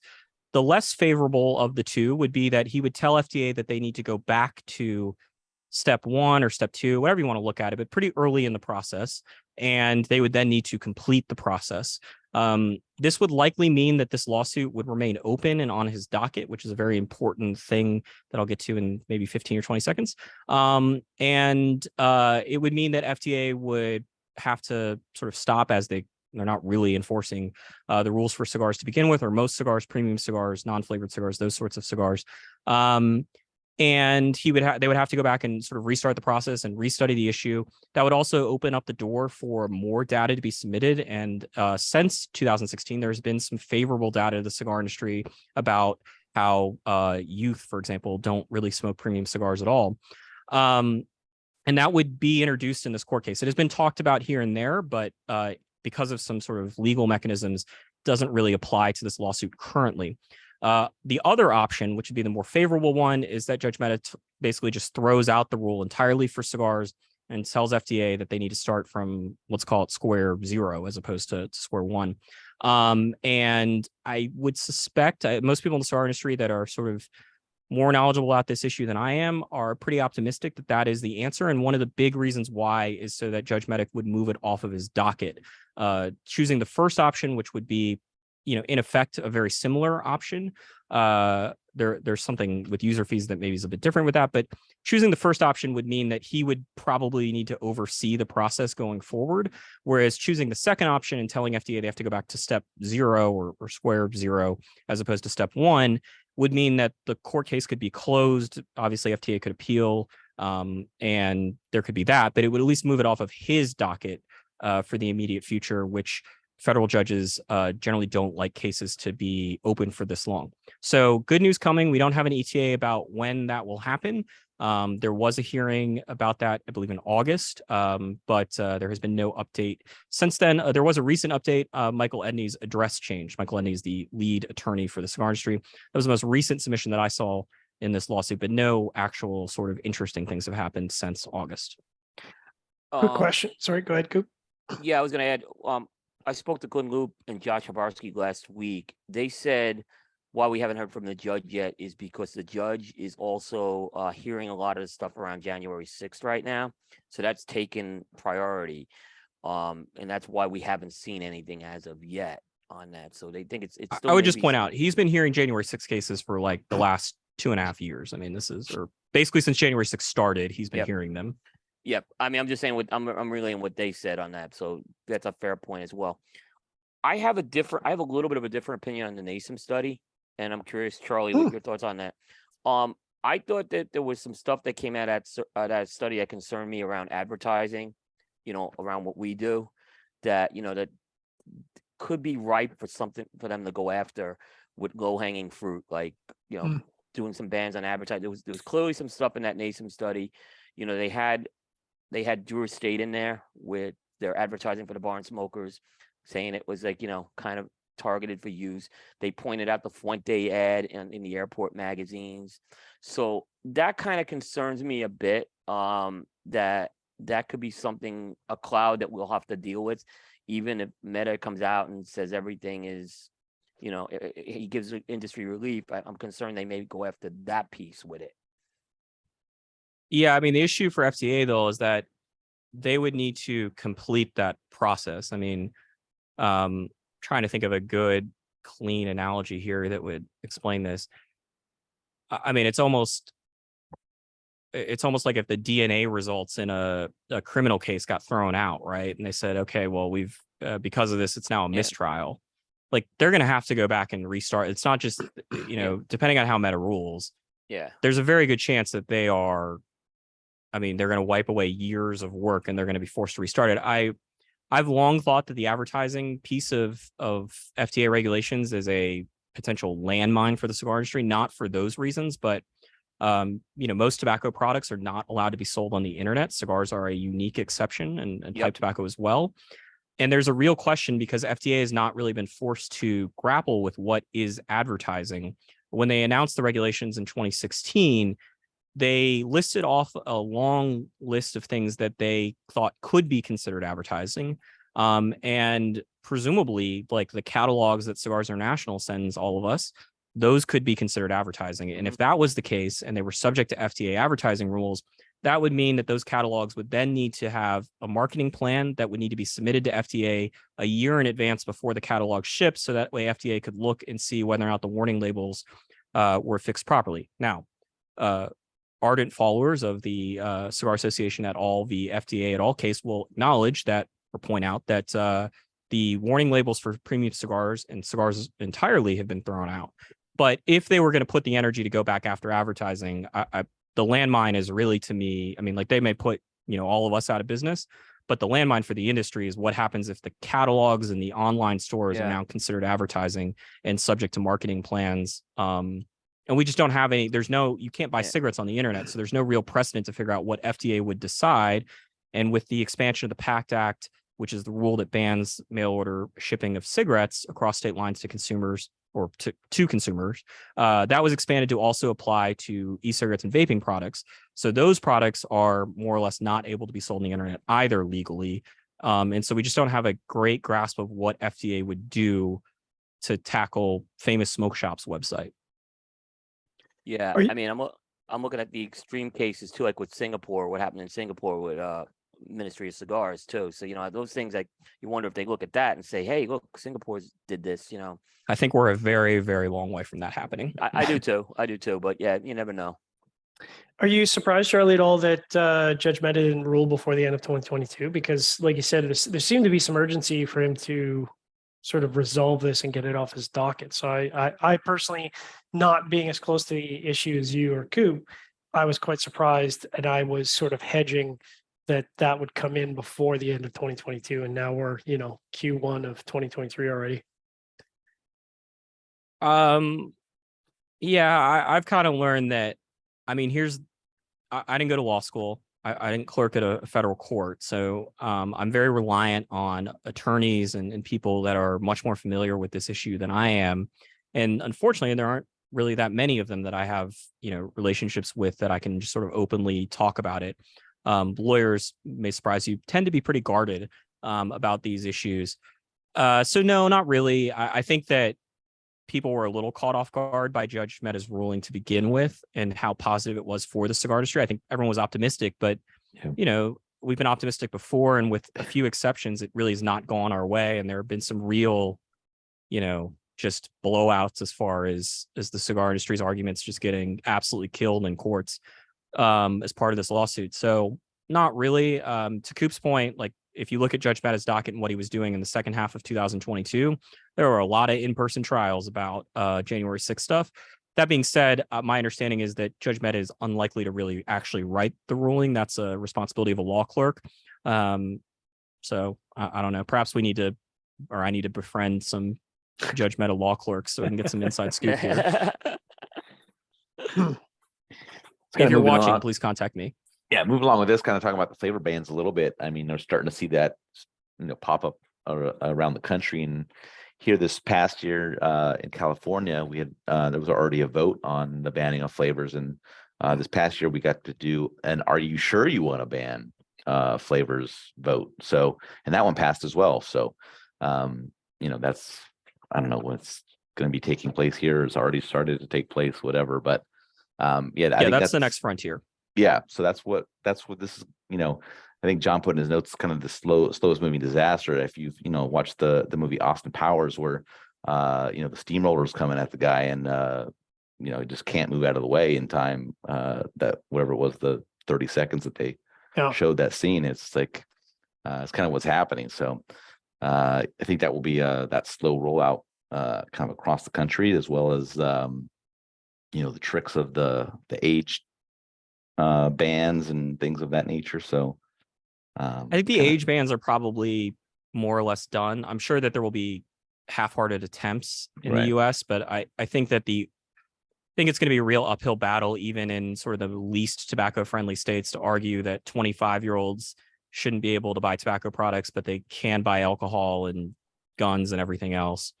The flavored stuff, I would say this, because I don't think it's been sort of, I imagine it's not that known about. I've mentioned it here and there, but my understanding from the people that have law degrees is that the real interesting part with the flavored bans is going to be what happens when a state actually tries to enforce one. Right. And what I mean by that is they send a letter to a retailer that says, you are selling this product, which we deem to be flavored, and it is in violation of our flavored ban. Juris State sent out a letter to its retailers in California, and it said that it was no longer selling 3 of its lines in California. Notably, acid not included there. Juris State said it believes that acid meets the requirements for, the California law. I believe Tobacco Especial was included in the list of the 3 products that were taken off the market there. So that's a big loss for a lot of consumers and retailers in California. But from what I understand, neither in Massachusetts, where cigar shops are still allowed to sell flavored cigars, but you can't walk into like a gas station and buy flavored cigars. And in California, where there's technically a price exemption, if it's expensive enough, it's allowed to be sold so long as it's not a machine-made cigar. But my understanding is the real question is going to become what happens when when a state goes after a retailer for selling a product that they believe is illegal, because there's a lot of questions. And if you look at the California law about how it defines what's flavored, it's quite ambiguous. It's like if it smells flavored, and it's like, well, who's the chief smeller? Yeah. It's not in the California law. Like, one of the big problems is it's unclear who's supposed to be doing the enforcement about determining what is a flavored product and what's not. And so I think when you see that happen, you will see the big tobacco folks that still have menthol cigarettes and flavored cigars, as well as some of the more cigar folk people, Drew Estate, Miami Cigar Company, Rocky, etc. I think they will be watching that very closely, and certainly the Cigar Association of America, who's much more into the flavored cigar stuff than the other two. I think they'll be certainly very involved in a lawsuit that would come in response to enforcement actions like that. Hope everyone enjoyed that brief bathroom break. I did. I mean, it's interesting because it seems like, it's unlike Canada where they can just provide a federal sweeping ban. It seems like it's more likely in the United States where you're being attacked at the state level. But I mean, there's news today, I think you posted about Cleveland, and it's under attack even at the municipality level. So, it seems like there are multiple, and there, which was a Republican government. So, there's multiple levels of government.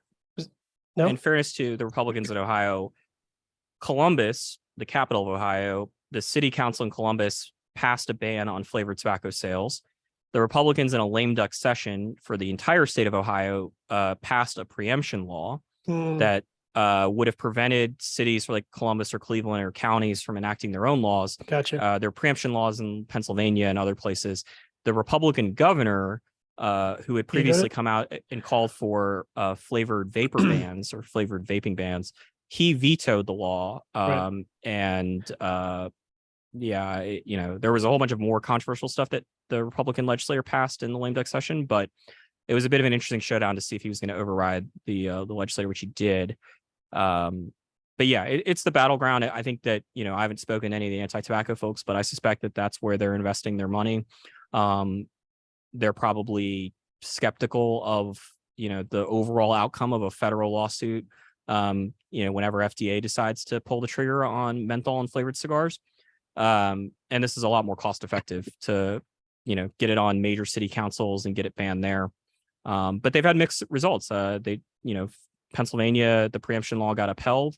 And so, in that case, Philadelphia is not going to be able to ban flavored cigars, despite what the Democratic controlled city might want to do. Right. All right, moving on to the next topic. That's an interesting item. NFTs, everybody's favorite topic.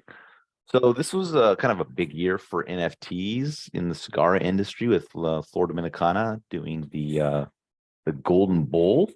I think the bidding was quite exciting, and the prices were quite high, way more than I was anticipating. So I'm curious on the panel's thoughts on. I'm open to just thoughts on NFTs in general, and then as it relates to the cigar industry. So if somebody has strong feelings one way or the other, I'm open to hearing that. So I said it was a double-edged sword, I thought, with this thing. I think it definitely, from LFD standpoint, you can look at it and say success, right? They found a way to make money and make this thing work. They created a lot of interest. But now I told you, I don't think there's a lot of excitement for these cigars in the marketplace. I just haven't seen the market respond with the excitement level that was, when these things were sold into the 7 people who bought it. Right. Some interesting things around raffles and things like that to try to be able to get your hands on some of these cigars that may have gotten shot down by, regulatory things and things of that nature. So. But don't do raffles. It's a great way to get in trouble. Yeah. They got, but I think a lot of these guys who started pricing these things at $200 got a reality check real quick that that cigar is not a $200 cigar. Now, again, this is not taking anything away from LFD. I just think that when a lot of these guys bought the cigars, I don't think they figured out how they're going to move these cigars, or maybe they, I think a lot of these guys, maybe they bought it for the NFT investment piece. Maybe that's what they're looking at here. But I didn't see Yikes. these cigars. Yeah. Yeah, Does because anyone know anything about the Taiwan Anarchy Smoke In NFT? Is that, I know it was scheduled for early 2023, if I'm not mistaken. Abe said it's still scheduled for that, so I think he's going to get through the Great Smoke event, and then he's going to focus on that. So we should hear something, but he said it's definitely moving forward. I mean, it is I'm interesting. curious. Sorry, good. It is No, I'm just interesting curious to that see. yeah, to me, it's interesting that NFTs, which are certainly for the 25 people in the industry who actually know what NFTs are, and I say that with love because traditionally the entire cigar market from top to bottom is not what I would call a technology forward industry. And I say that as a guy who's lived technology his entire life, has been to factories, and sort of gone, that's an interesting way to do things. And there are certainly companies that are very technology forward, but most of the industry is not, from the retail level all the way up to the manufacturer. So I guess I was surprised and also impressed that La Flor Dominicana was able to successfully execute. But as Coop said, there's one thing to execute on selling the NFT. It's another thing for that product to still be talked about, other than looking back at the single sale of an NFT license into 2023 and say, well, how are the cigars doing? What's the future of someone else doing an NFT? I'm sure Abe will do fine with it because he's this, consummate businessman. But, I do wonder how successful is that going to be going forward when the sort of heyday of NFTs has perhaps passed a little bit. I don't know if we're going to see that many more NFTs come out in the market in the next, 2 years, because I don't know that the economics have been that considered long term. I'm very curious to see if Habanos does one at the festival this year as part of the humidor auction. I don't know anything one way or the other. I've not asked anyone over there, but I'm just curious because, that's one where that auction, 200,000 euros is the cheapest item in the auction most years, and a million euros has been breached, I think, a couple times now. So I'm curious to see if we see one there, and to some degree, to a lesser extent, at Pro Cigar. But Habanos has people with money in the room that throw it around as if it's water. and who does vaporware better than Habanos, right? I mean, it's in person. Those humidors are, hey, they're listen, something. they're gorgeous. There's no question. Yeah, I mean, it's a completely different level. But no, I mean, I just think that crypto winter obviously didn't help the sort of long-term future. I was surprised that there wasn't another one in between the LFD and the end of 2022, but it just seemed like, put one together and auction it off 2 weeks later and see what happens. Even if you raise half the money that LaFleur did, that's still a hell of a sales week as far as I'm concerned. Yep. Yeah, I'd be curious if at what point maybe these cigars start kind of floating out there at fairly reasonable prices, if the purchasers of licenses have some want to try to get some of their money back, because what they spent, and there could be sales behind the scenes that we don't know about that are occurring, and people are making some of their money back, but I just it's not very public, and no way for us to see. But the margins are strong enough on those cigars. I don't remember off the top of my head, but I think that the price that they are paying from LaFleur to buy the cigars each month equates to less than $20 a cigar, if I'm not mistaken. I want to say it was something like $13. I thought it was on $13. Yeah, it's pretty reasonable as to like what LaFleur is charging those people. So even if they're selling them for $40 a piece, you need to consistently sell them over the course of a handful of years, but it's not an insurmountable number by any stretch of the imagination. And you got a cool humidor and JPEG out of it too. Yeah. So I mean, Coop's assignment is to get one of these purchasers onto the show so that we can grill them, because I'm fascinated with finding out where they are at in their NFT journey. So Yeah, that's the goal we're gonna do this year with it. Because I agree. You should definitely get Billy from Jack Schwartz on. I have a feeling that Billy, maybe he's super into NFTs, but I imagine of all the people that purchase them, Jack Schwartz is probably the one with the least understanding of NFTs, but the most understanding of LFDs.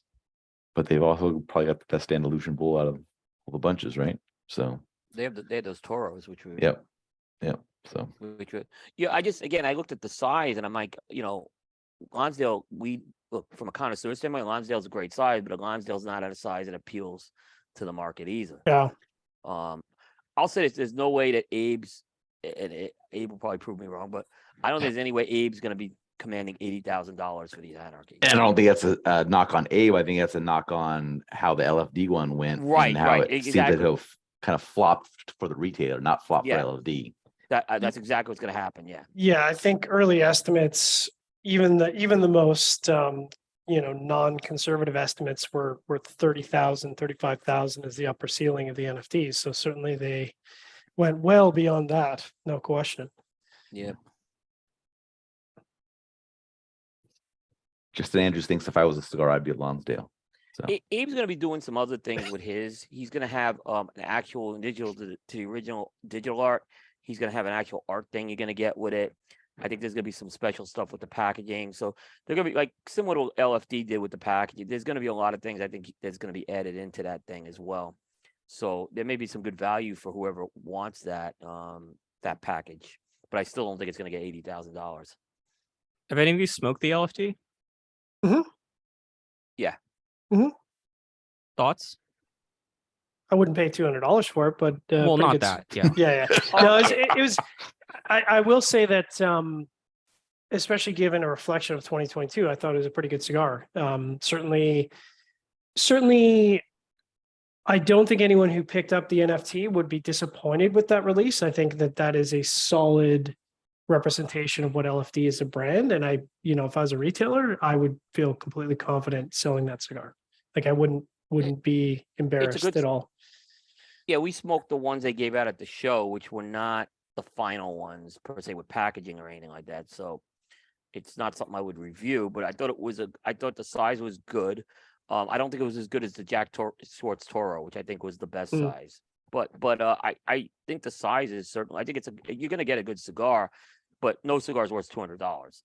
And at $50, I even got to question it because if I could get the regular Andalusian Bull for under 20, I'm probably going to go for that. Is what I'm saying. I know unless you're someone who's a chaser and someone who collects this stuff and wants to try it, which I think that's a limited market, and I think that's why they're struggling so much to move these cigars.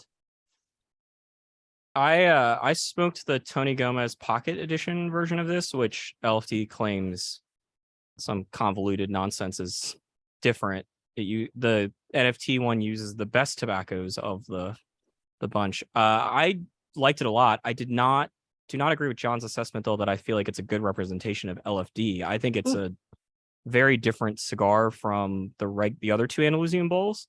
I thought it was a lot milder.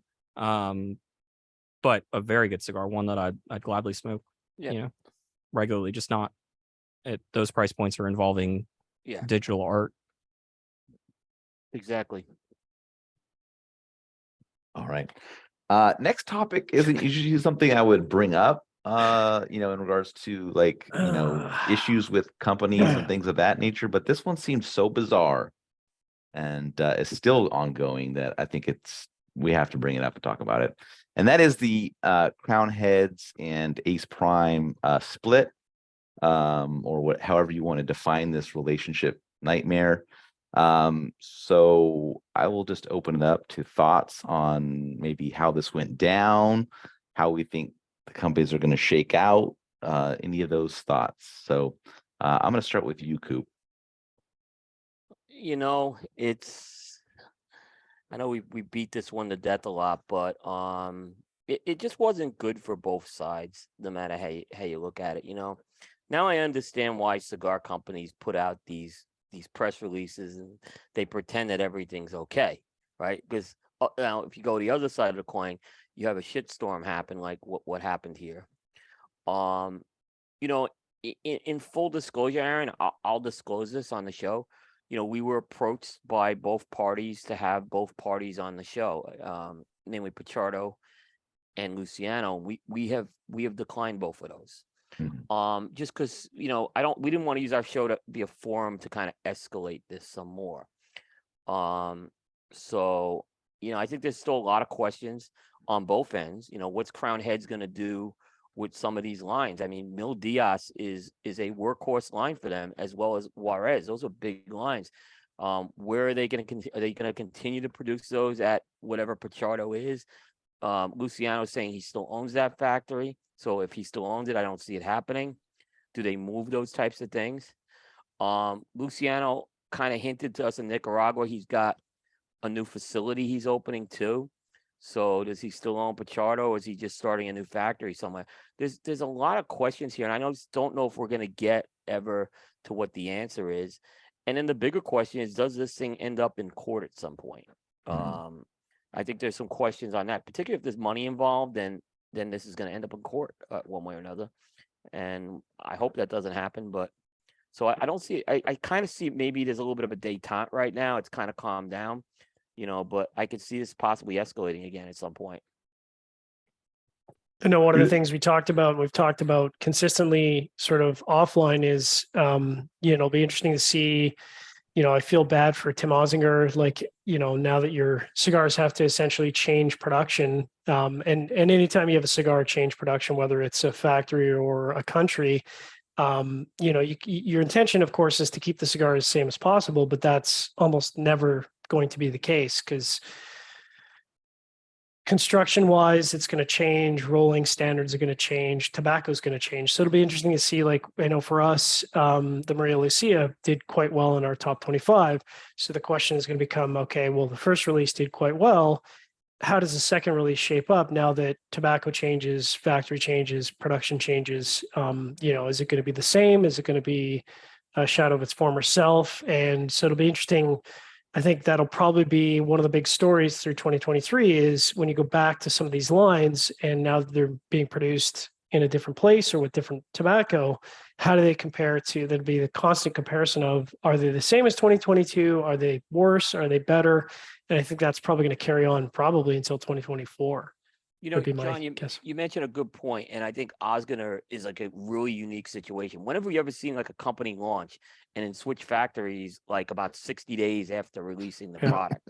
Yeah. And the next question I have is, how do I know what I'm reviewing or buying? Look at reviewing, buying. The only way I'm going to know what I'm buying is if I buy a sealed box of that thing in Cello and I look at the bottom and see it, because there's no way I'm going to be able to tell on a retail shelf which one it is, right? And the retailers could just mix and match those things. Certainly, I'm not going to order it through the mail because, again, unless I'm going to buy the whole box, how am I going to be guaranteed I'm getting the box out of La Alianza? Which, look, I'm going to review the La Alianza one going forward. I think they made a mistake with that. I think they should have done something to make it easy for the person buying that to understand that that's a different cigar. You know, whether it's a secondary band or something like that, I don't know, but I think they have a real hole with that right now, and you know, I would just make it easier. I think for most consumers, they probably have no idea that the first iteration of the cigar existed. You know what I mean? There's going to be some of that production that's out there. Whether or Right. not they're going to be able to tell the difference between the two versions, I would probably doubt. 95% of them could do it. But you know, the people that are really in tune with the industry know, yes, the brand launch out of this factory, it's now being made out of another factory. Yes, I'm going to be confused as to which one I'm getting unless I'm, like you said, you're looking at a sealed box and see what the manufacturer is. But I think, you know, with the goal of the brand being a long-term brand is that first batch is a misstep. It's going to be gone and flushed out before the majority of people ever get a chance to smoke it, that we're going to smoke it. And they'll be onto the secondary version, and that's kind of what they'll run with. So yeah, for us, I think, yes, it feels weird. But I think for most consumers, it probably doesn't make a difference. But if I bought that first one, right, and let's Yes. say I hated it, Right. it's already put the negative connotation in my brain. Why Sure. would I go buy it again? Sure. Because again, they have no clue of that, right? Yeah, but Or how the is that or- any different than if they didn't change factories? Well, supposedly this is a completely different blend, right? So Yeah, but like, how is that any different if they reblended this cigar at Tabacalera Pichardo? understood. I understand that. That's a fair point. But I'm just Like, I just saying, don't. I mean, the cigars were only on the like. How many boxes did they honestly ship before they announced the blend change? Like, yeah, I don't or know. how many boxes of the Pichardo versions do they honestly have, or still have, or however Yeah, you I want to mean, frame it? Like, I agree with Aaron. I don't. For reviewers, it's a bit of a problem because it's like, well, do we really want to publish a review of a cigar that we know is now discontinued? I guess it's the same thing as a limited edition cigar. right. It's maybe a bit misleading or could be misleading, but like, if you're a consumer, unless you loved the Tabacalera Pichardo version, I just don't know how this really makes much of a difference. But I think if you hated it too, you may not be inclined to buy it again. Yeah, I because mean, for it the early looks the same. smokers, yes, it's a problem that Yeah. Osger has to Yeah. they have to, Get ahead of, yeah. fix that If if there they was want to something retain those if smokers. if there was something they just put, it might. I mean, again, fairness to Charlie, he's right. I am selfish. I'm thinking of the review piece. Obviously, I want to make sure I know what I'm reviewing here. But I still don't think it was made easy, is what I'm saying. I think they had an opportunity when they moved it to certainly just put a tobacco alianza thing on it or something like that at that point, and then you have the problem solved. Right. Well, I do wonder from the retail side how retailers are going to manage that because, I'm sure some retailers are going to not want to differentiate because that's not a conversation you want to have, frankly. But at the same time, do you want to mix those two? If you have inventory still left, do you want to mix that in with the new inventory? Or do you want to hold that inventory until that clears out? I don't know how you're going to want to handle that.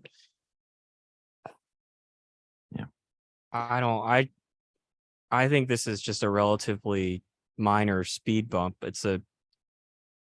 I credit them for at least being public about it. I guess sort of hand was played there, but like, if you're a retailer, you're selling cigars. Like, if you're one of the best retailers in the country, maybe you stop the guy when he's in the humidor and he's talking about how much he loved the one he just bought. Maybe you let them know, like, hey, look, like, they changed the blend. Like, I'm going to give you one to smoke. If you like it, great, buy another box, but I'm not going to try to pretend it's the same cigar.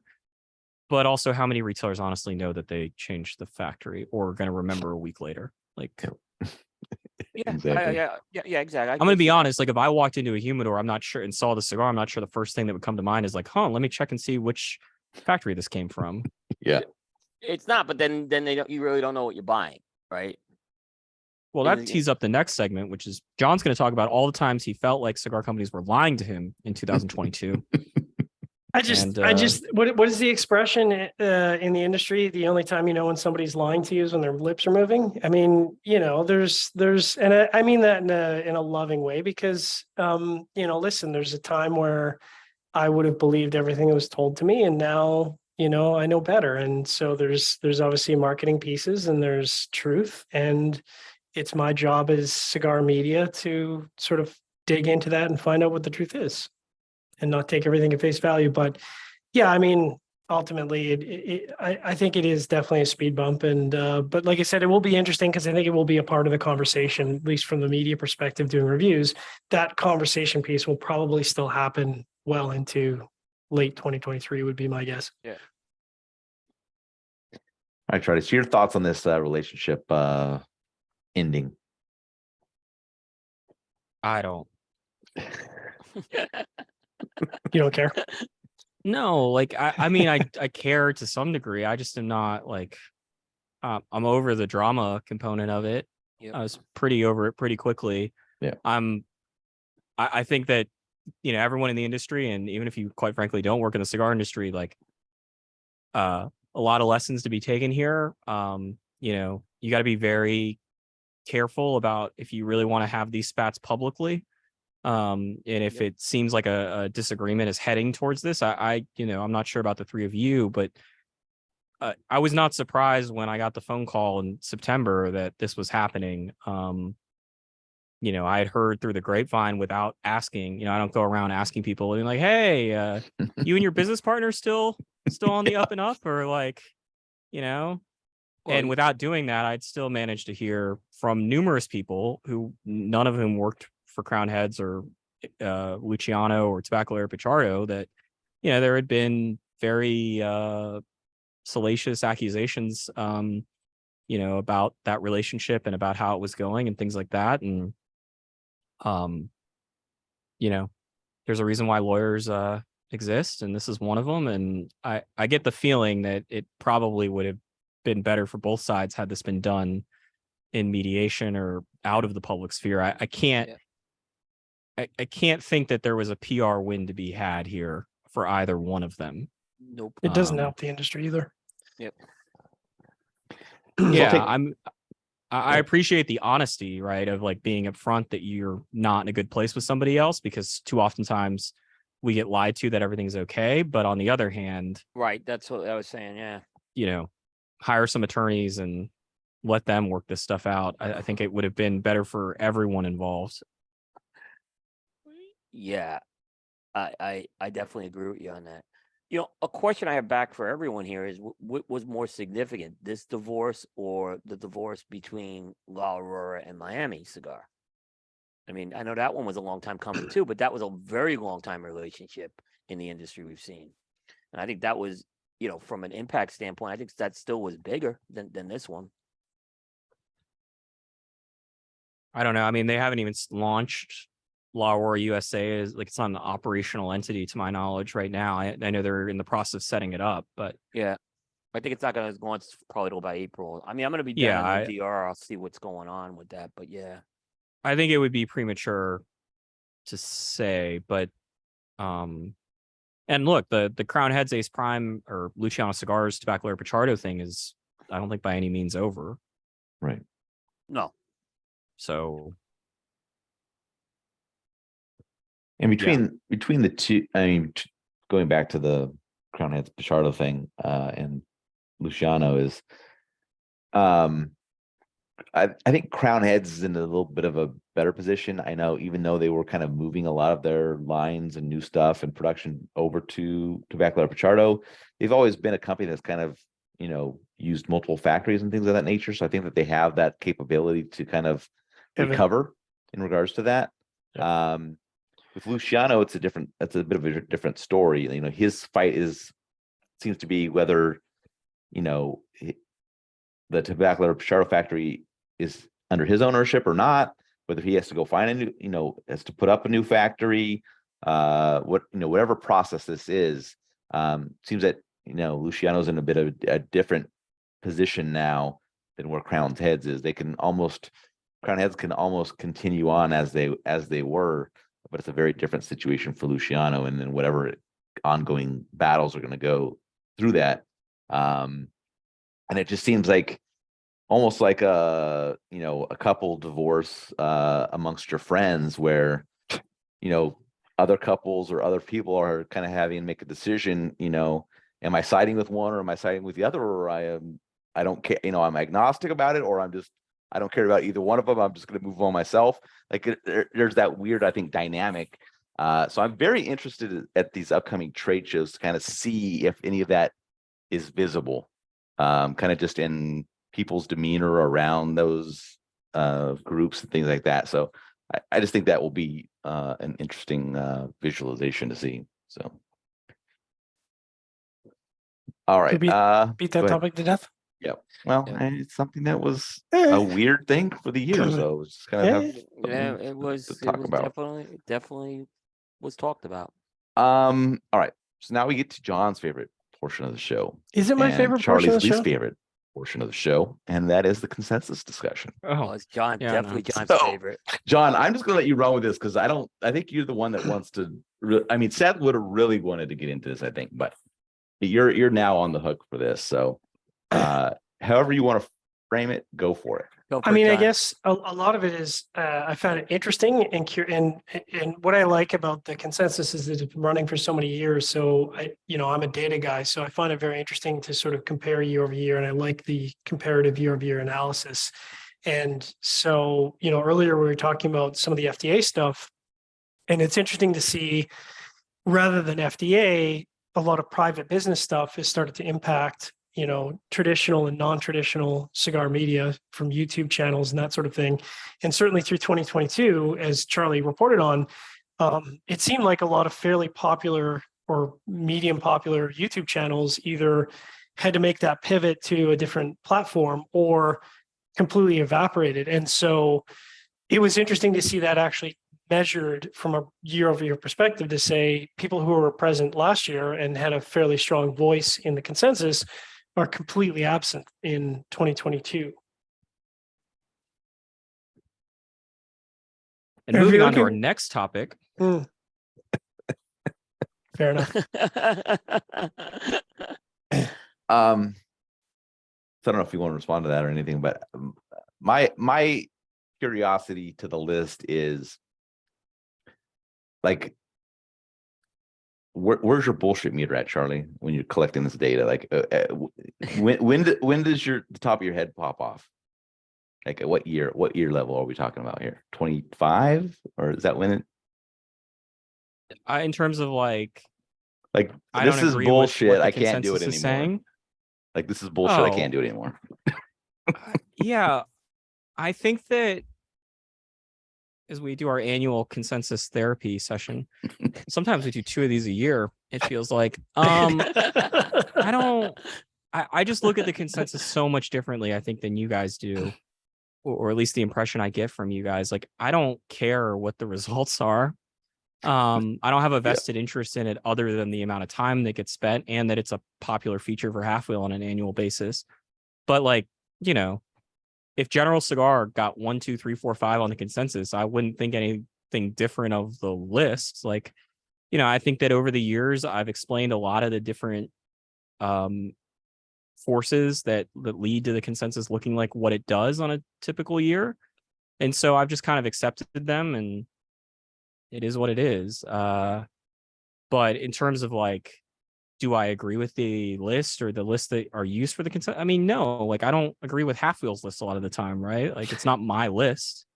And I also understand through doing the list at Halfwheel, like, what are the limitations of a top 10 or a top 25 list, in and of itself. So, I've said it every year, basically, since maybe the first one. It's a great window into the relationship between cigar companies and the media that cover them. Beyond that, I think that there's not a ton of value to really be gained from it. From a 60,000 foot Chinese spy balloon viewpoint.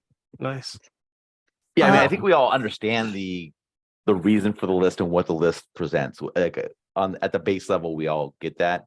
I think where, at least I'll speak for myself, is that when I say, like, at what point do you kind of feel ridiculous doing it, is that like you see the results, and what the results are supposed to portray shows you kind of what the I'm going to use the word peers, but I'll caveat that by saying, what I mean by peers, kind of see what that looks like. And, it's just like when you find out what the most popular beer is, and you find out what the most popular whatever is, and you're like, yes, I understand that, but it's because people don't have any sense of, the bulk or majority of people don't have any sense of taste or whatever. It's just, you feel like these are the people that are supposed to be, and I'm not saying that it's supposed to be like there's any kind of real authority over it, but these people are presenting themselves as trying to be able to share an unbiased opinion for other people's to consume, but you find out how biased it kind of is in this process. So that was my reason for saying that. Yeah, but I think every list is biased. Maybe not in the nefarious reasons. To a degree, but when you see some of the results, you kind of, there are things that at least make me wonder, like, how did this occur? Or, how does it continue to occur for this entity and things of that nature? So, yeah, I mean, look, I Halfwheel's list has a bias to it in a pretty glaring way. Like, and we've pointed it out on a couple occasions, we didn't review very many Cuban cigars last year. Mm-hmm. If we had somebody based in Europe, I think that would be very different. It's an issue of access, not an issue of intent in the case of Halfwheel and the lack of Cubans. And I don't look at Half Wheel's list and say these are the 25 best cigars of 2022 or the 25 best new cigars. These are the 25 highest rated cigars that went through this process. I described it as a 198 cigar tournament, essentially, is what we held. And Coop's list is essentially the same thing, right? Like it's a tournament of cigars that go through this process, that each one of them go through it the same way, more or less, I would imagine. And there's some parameters about what gets to be eligible and what isn't eligible, and we all set those differently. And I don't think that there's another entity that spends more time about like the construction and the mechanics of the list, than either Cigar Coop or Half Wheel in terms of trying to take that immensely seriously or immensely serious. But the end result is like we still can't buy a lot of these Cuban cigars we'd like to review. Sure. And that's a glaring issue, and I'm not sure we're going to solve it in 2023. So I do think that, and I haven't really thought of this before, I will say this. The consensus is interesting, and it's, a good day at Half Wheel for page views and things like that. But I do think that it has made a difference in terms of, I think it's gotten a lot of the people who produce these lists and who like the consensus and like being included on the consensus to think about what they're doing a bit more. Over time, I've seen more disclosures about why their lists look a certain way or why these cigars aren't part of it. And I don't think those disclosures were going on, or maybe I wasn't paying attention to them, but I really don't think they were happening at the same frequency that they once were. And whether that's, Coop has always been very upfront about how his calendar is not aligned with the Gregorian calendar in the sense of what's eligible. But we've seen other people that have, Bob the Cigar Guy, for example, on YouTube, just like points out, like, if you don't send me cigars, I'm probably not going to smoke them because I got enough people that send me cigars for free. And, I don't make enough money off of this. And so I'm going to prioritize the ones that are here versus the ones that aren't. And like, you can be like, well, that's, Bob being biased or whatever, but I don't like, could you really disagree with Bob there? Like, he's already got companies that are sending him cigars to review. Why not review that? Like, why go out and then buy a different cigar? That doesn't really make a ton of sense. Right. I appreciate in a his vacuum, honesty, at least. His honesty on that too. Like, and I don't think there's anything wrong with accepting samples, by the way. Despite, this industry has this thing about it. I get it, but yeah, I mean, I have no issue with what he did with that. If that's what his criteria was, that's his criteria was. You want to get on Bob's list? He just told you how you can get on his list if you want to get on it. John, anything else? We let this go. I have a few comments after John. All right, So go ahead. John, do you have more? But I don't want to. No. Do a lot of. I actually, as much as John's into it, I did go do some homework and look at some of the spreadsheets that you put, Charlie, which was really good.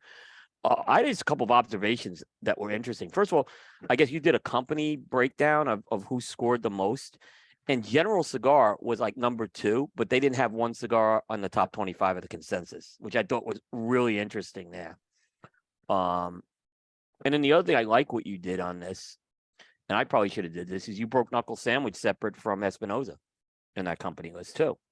Had you combined that, probably Espinosa would have been ahead of Drew Estate for 4th. So, I mean, and it showed that Knuckle Sandwich had a big impact on what Espinosa did that year.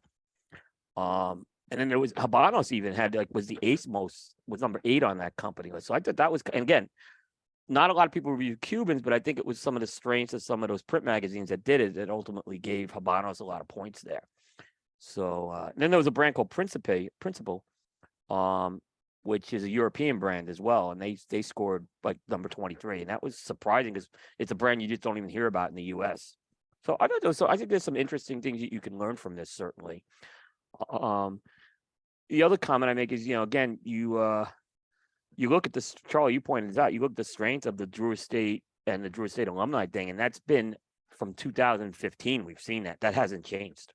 I mean, Foundation and Dunbarton dominate this every year. Yeah, a couple of points, Coop. So Principal, I believe, is actually an American brand. Darren. Right. Yeah. It's They're not in seen a lot here. There's a store in the DFW area, Industrial Cigar, that I believe is one of their better accounts here in the US. But Principal ended up on the list basically because of one entity. One guy had like 7 principals on the list, didn't he? Yeah. Oh, okay. Andres Diaz, a cigar blog. But like that's a good example to the flip side of the geography. he's based in Europe. Yep. So he's not seeing a lot of the stuff that we see, and doesn't have access to it. But to the general thing, like that is a common issue, and it's an issue for General Cigar Company. I would say Taiwan falls in this list.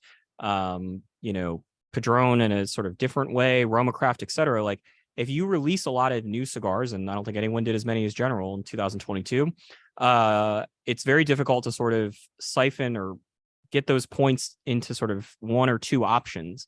And so, General might score well overall, but it's going to be very inconsistent, most likely, about what they are. And, I don't know if this was on the public version of this or when we were talking backstage, but like, if you're on the General Cigar sample list, I don't know how many cigar packages you get a year. I'm guessing it's probably at least one per month. Guessing there's probably more than one thing per month in it. You're probably not reviewing all of those things. And so just sort of the random distribution of what gets reviewed amongst cigars that General gets sent out, that causes that issue. That's been a sort of longstanding issue for Taiwan, which consistently does pretty well on the company rankings, but it's very difficult for Taiwan to get a cigar, particularly in the consensus top 10, because people are just reviewing all sorts of different Taiwans.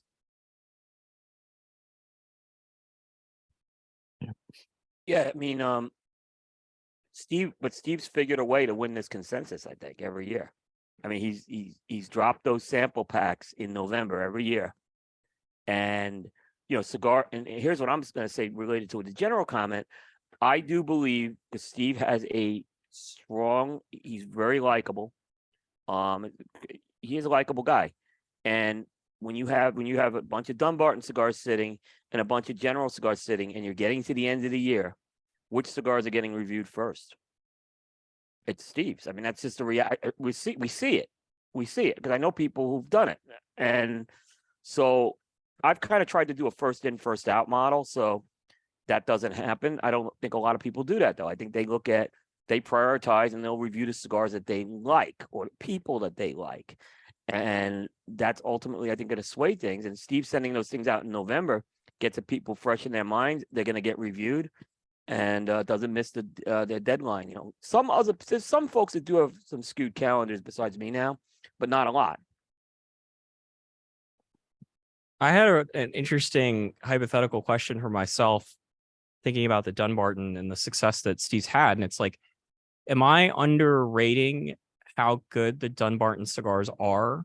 Like, at least, overall in my head, like where I would rank them in the hypothetical, company rankings of my own, list. We sort of alluded to it earlier, the, Fuente, Davidoff, Padron, Roma-Craft knocking at the door list. Like, because like, yeah, Steve ends up on a lot of lists, and he's found a way, like, and by the way, it's been a publicly discussed way of how to manipulate the consensus. But on the other hand, his cigars don't show up in 13th place regularly. Like they're a lot of times showing up in first, second, third, fourth, fifth across a lot of different lists. And like, I don't like, they found a way to rise to the top of the list that they're getting on. And there's got to be something beyond just he's sending out the cigars at the right time to the right people. It's interesting, Charlie, because you had 3 Dunbarton cigars on your list, and 2 of them were on my list as well. It was the Tricky Traca 448 and the Paladin. Now, I wasn't a big fan of Saka Khan, but you had that one on it. But so I think the answer is, at least, I don't think it's that. I don't think you're overrating them by any means, because we kind of had some overlap here. So I'd like to say underrating them. Underrating them. I mean, I had mine at 2 and 10. You had yours at 6 and 10. Well, unfair. That's all Brooks's fault. But like, it's not my list. It's Halfwheel's collective. But I'm looking list. at the Halfwheel. Yeah, okay. So I don't know individually what yours were. So that's hard for me to. Neither say do I. No, I'm serious. Like I don't care. But no, I've wondered, like, is it the case? Like, it cannot just be that he's manipulated the list, because the other part of this is like, I'm willing to bet if somebody did the exact same thing that Steve did and sent out the samples at the exact same time to the exact same people, the results would not be the same. Yeah, I don't think it's Steve's definitely a manipulating the list. combination of good cigars and good marketing. Like, Yeah, you could do both. Manipulative is kind of bad, but he's getting the cigars in people's hands. That's the key thing. You're getting the cigars in people's hands. But I think because we used to call it the Nick effect, right? Because like we would constantly talk about. One aspect of it is Nick Melillo is also a very likable guy. We talked about it early in the show. He makes time for media. He's very approachable, and he talks. So inevitably, every year when Nick has a cigar that is supposed to ship out in August, but actually ships out in November, as it happens every year, those cigars get pushed to the front of the queue for review. And we certainly saw that with the Olmecs. And I don't think there's anything wrong with that, but I think it is interesting to observe that both as a person who does cigar reviews and is in cigar media, and also from the outside perspective of seeing how many people do that. And it's quite a few. So it is definitely an aspect where, people might feel they have a relationship with Steve or Nick. And as a result, they say, one, I like the guy. Two, I think his cigar is probably going to be good. So I'm going to bump that in favor of something else that maybe I'm not familiar with, or maybe I don't have the same relationship with the brand owner. And I don't think that's right or wrong. I just think it's an interesting aspect of sort of the cycle that we go through every year with the reviews, and certainly the cycle of when the releases hit.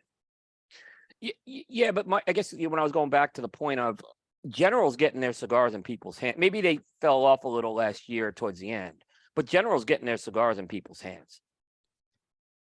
Yeah, but it's just too many different cigars. Too many. It's too many different ones. Exactly. I think you probably hit the nail on the head with that. Yeah, I think if Steve sent out 10 different cigars to the same groups of people, the results would be very different. Right. Yep. Yeah, because at the end of the year, it was Bewitched in SakaCon was kind of the push at the end of the year, right? And I think that's those. Well, at least SakaCon definitely made the. Was he sending out Stillwell? He did not send out Stillwell. He sent the holidays out. No, he didn't send the holidays. No, he did not send the He didn't send the holidays. holidays. I bought the No, holidays. we bought those. Yeah. All right, let's talk. No, he sent the Stillwells out last year. He sent the Stillwells out last year. Yeah, with the holiday one for. Right. Yeah, but Stillwell's screwed for the consensus because it's each cigar is a different blend. It was split. Yeah, it was split exactly. Yeah. Cigar performance for 2022, and I know that Charlie, you and Coop have both published your numbers for kind of review results and from previous years. Ours comes out Thursday, so I want to chat about year over year kind of rating performance 2022 compared to previous years. How did that stack up for you guys this year? And obviously, you don't have if they don't have the numbers in front of you, but if you have a recollection of kind of how it went. I got them in front of me. Okay. So I looked at my as far as what scoring had. I didn't have it in front of me. Let me pull them back up. I had the wrong one. All right, now I have it in front of me. So I had my average score was 88.72. And that was down from 89.06. So it's not a huge drop, but it was a drop. I also reviewed less cigars the past year. Mm-hmm. I reviewed 152, and the year before I used 163. And I can attest that to some of the stuff I had going on at the beginning of the year personally, where I wasn't, I couldn't do reviews. So I think that was what kind of made the difference there. Otherwise, I probably would have been in that 163 mark. So, and just about every factory and every company was down in scoring. There were a couple of anomalies that were there, but for the most part, if I looked at companies and factories where I reviewed at least 4 cigars, and most of them were all down. So, so I'd say it was down for sure, and I think probably some of those construction problems I talked about kind of factored into that. What about you guys, Charlie? We were up a half point on average. I would say the thing that really stood out, it wasn't something I noticed until maybe November. Brooks at one point was responsible, the way that we do it at Halfwheel for the top 25 is if, our individual reviewers smoke 3 cigars, they score them. The score is 91 points or above. It's top 25 eligible. At one point, Brooks was responsible for nearly like 3/4 of the eligible cigars came from reviews that Brooks did. It balanced out a little bit towards the end, but he was still responsible for, I believe, more than Patrick and I combined. and I was certainly the low performer there. I only contributed, I believe, 5 of the 28 eligible cigars. So you're the Aaron Uh, Loomis for halfwheel. Sure. And I was say also Aaron hits everything.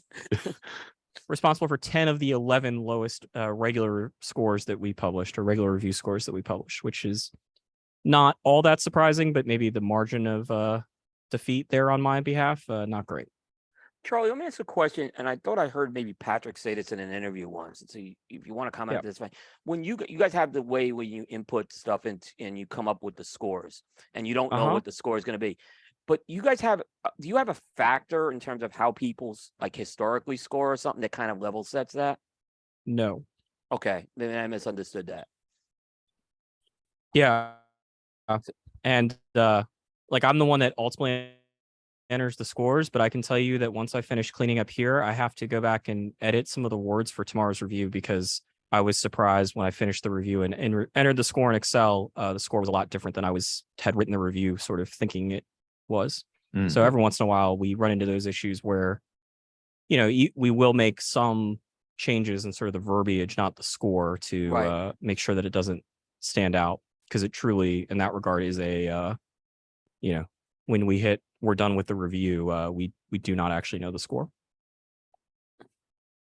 Yeah, I know it's something like Aaron does and I do, is like we try to like say, all right, how did that score line up to your experience a lot of times? And I know, Aaron, you do that in every one of the videos. So Yeah. you ask everyone on that. Yeah, because sometimes, like Charlie just said, like you can have a thought, and it's the results of the score kind of maybe throw you for a bit of a loop there. Yep. But yeah, Development Palates this year, all 4 reviewers up from last year, which is odd. You too? That's not all of us. Not the trend, not our trend. We our reputation is at stake from going down every year. So I don't know. Even though we feel construction is down, scores are up. So maybe just flavor is better. So we'll have to see how this kind of continues into 2023. Who knows? We may start to become the we like everything site. So that's No. I have some thoughts on this, because I gave this a lot. I know obviously I haven't had a chance to look at our numbers yet, but anecdotally looking over my own numbers, it seemed like for us, and I can't speak to anyone else, but it seemed like there was more of a push towards the center. So in the past, I feel like if you go back to 2018, 2019, even 2020, there was a larger deviation from the center. So you'd have a lot more, like Charlie was saying, 10 of 11 might be the lowest scoring cigars, and you might only have 3 that are, or 2 that are sort of the highest scoring cigars, but there's so much the highest scoring cigar that they're more than one standard deviation beyond the average. And so for us, that seemed to become a lot more compressed. That is, when I looked at our highest scoring cigars and I took those cigars and sort of looked at our previous scoring, the results were, only, and I'll have to look at the numbers to speak adequately, but only a certain number, a very small segment of those top scoring cigars from this year would have even broached the top 15 of years gone by. And to me, that says the standouts weren't as much of a standout as they've been in the past, at least, from what we reviewed. But the same is true of the low end, whereas there was a lot more, 3s and 4s, and those 3s and 4s have become more below average instead of poor. And I certainly saw that in a lot of my scoring, where, cigar wasn't technically bad, so it ended up in the average score rather than in the, what we would call subpar or poor. And that's certainly how, a lot of my scoring trended. But again, looking at the top end, a lot of what scored in the top 5 for me would not have even been in discussion back in 2019. It would have been in the, low teens, like 15, 16, 17 kind of category. So I found that interesting. all right. Any other topics that you guys want to breach for 2022 before we start doing a look ahead into 2023? All right. If you think of something, bring it up. We'll kind of move on a little bit. So I think we already talked about FDA kind of a little bit going forward, but was there any like 2023 maybe predictions or thoughts around the FDA that we think may be occurring that we want to bring up, or we can move on to the next topic? I don't want to beat a dead horse if we already covered it. I think there's one thing on the horizon, depending on how the FDA ruling goes in the lawsuit, which is, bear with me for a second here, but there's a scenario where cigar companies are currently paying what's called user fees. It's not 5 cents a cigar, but let's just call it 5 cents a cigar. So they pay up to 40.26 cents per cigar to import them to the US. And then there's an additional user fee that is paid to FDA. All tobacco products except e-cigarettes and vaping pay it. It was part of the original bill that created FDA's tobacco regulation, et cetera, et cetera. The money is then used to fund FDA. The money is actually set sort of in stone on a schedule. And then so it's like $780 million collectively. And then it's divided up based off of sales essentially for all industries. So cigarettes pay the majority of this, but cigars pay, I don't know, around 13%, something like that, of that number. There is a scenario where if the judge throws out the ruling in its entirety, or the for premium cigars, where the cigar companies could then sue the FDA and say, we were forced to pay this 5 cents per cigar since 2016, and turns out you guys actually didn't have the authority to regulate our products as per this court ruling. We would like that money back. And that process, if you think the Crown Heads Luciano drama was salacious, the process about how the cigar industry is going to go about getting this money and who gets their money first and how is that money divided and how much do the attorneys take and how much does this attorney take versus this attorney, that process could be real fun, and not in a good way. But something to keep in mind is a sort of the next step, if things go to plan, is going to be the cigar industry trying to get some money back from FDA. And I don't think the contentious part is really going to be the industry versus FDA. It's what happens if they win that lawsuit and get that money. The judge says you are entitled to get some of that money back or all of that money back. How does that class action lawsuit type thing go? Yeah, it's fair. All right. Next topic. Wait, one more thing on that. Yeah, go ahead. Charlie, do you think anything with flavors, let's say, results in the lawsuit this year with flavors? Because that's ultimately what it's heading for. No, I think that my prediction would be that FDA is going to try to get its ducks in a row with the vaping stuff before it really tries to go after flavoreds. We'll see. They've mentioned that it's still on the horizon and whatnot, but I think that I don't think that unless the White House in particular really puts pressure on them to go forward with that, I think that FDA probably wants to have things cleaned up a little bit more internally before they embark on what's going to be a real nasty fight with not just flavored cigars, but in particular with menthol cigarettes. That's going to be a real bloodbath, I would have to imagine. Yeah. Imagine that, yeah. All right. Next topic is around trade shows. And I'll start with TPE in the kind of item with TPE being the timing of it being kind of in alignment with Pro Cigar, right? So we have two kind of competing events, trade show where, some of these brands would be presenting. They may still be, portions of their staff may be there. Do you see that being that big of an issue for the TPE kind of performance for some of these brands that have that conflict, the Dominican companies? I don't. Okay. Most of the sales teams are going to TPE. Right. And the TPE is never a home for a lot of the stakeholders. A lot of them still don't really go to that. So I don't see it. The problem's going to be resolved next year because TPE is moving back to the last week of January. So I don't see it as a big problem. It's more of a problem for guys like me, maybe, but not so much. There were some people like, for example, good examples like Justin Andrews, who was at Pro Cigar last year. He's going to be at TPE this year.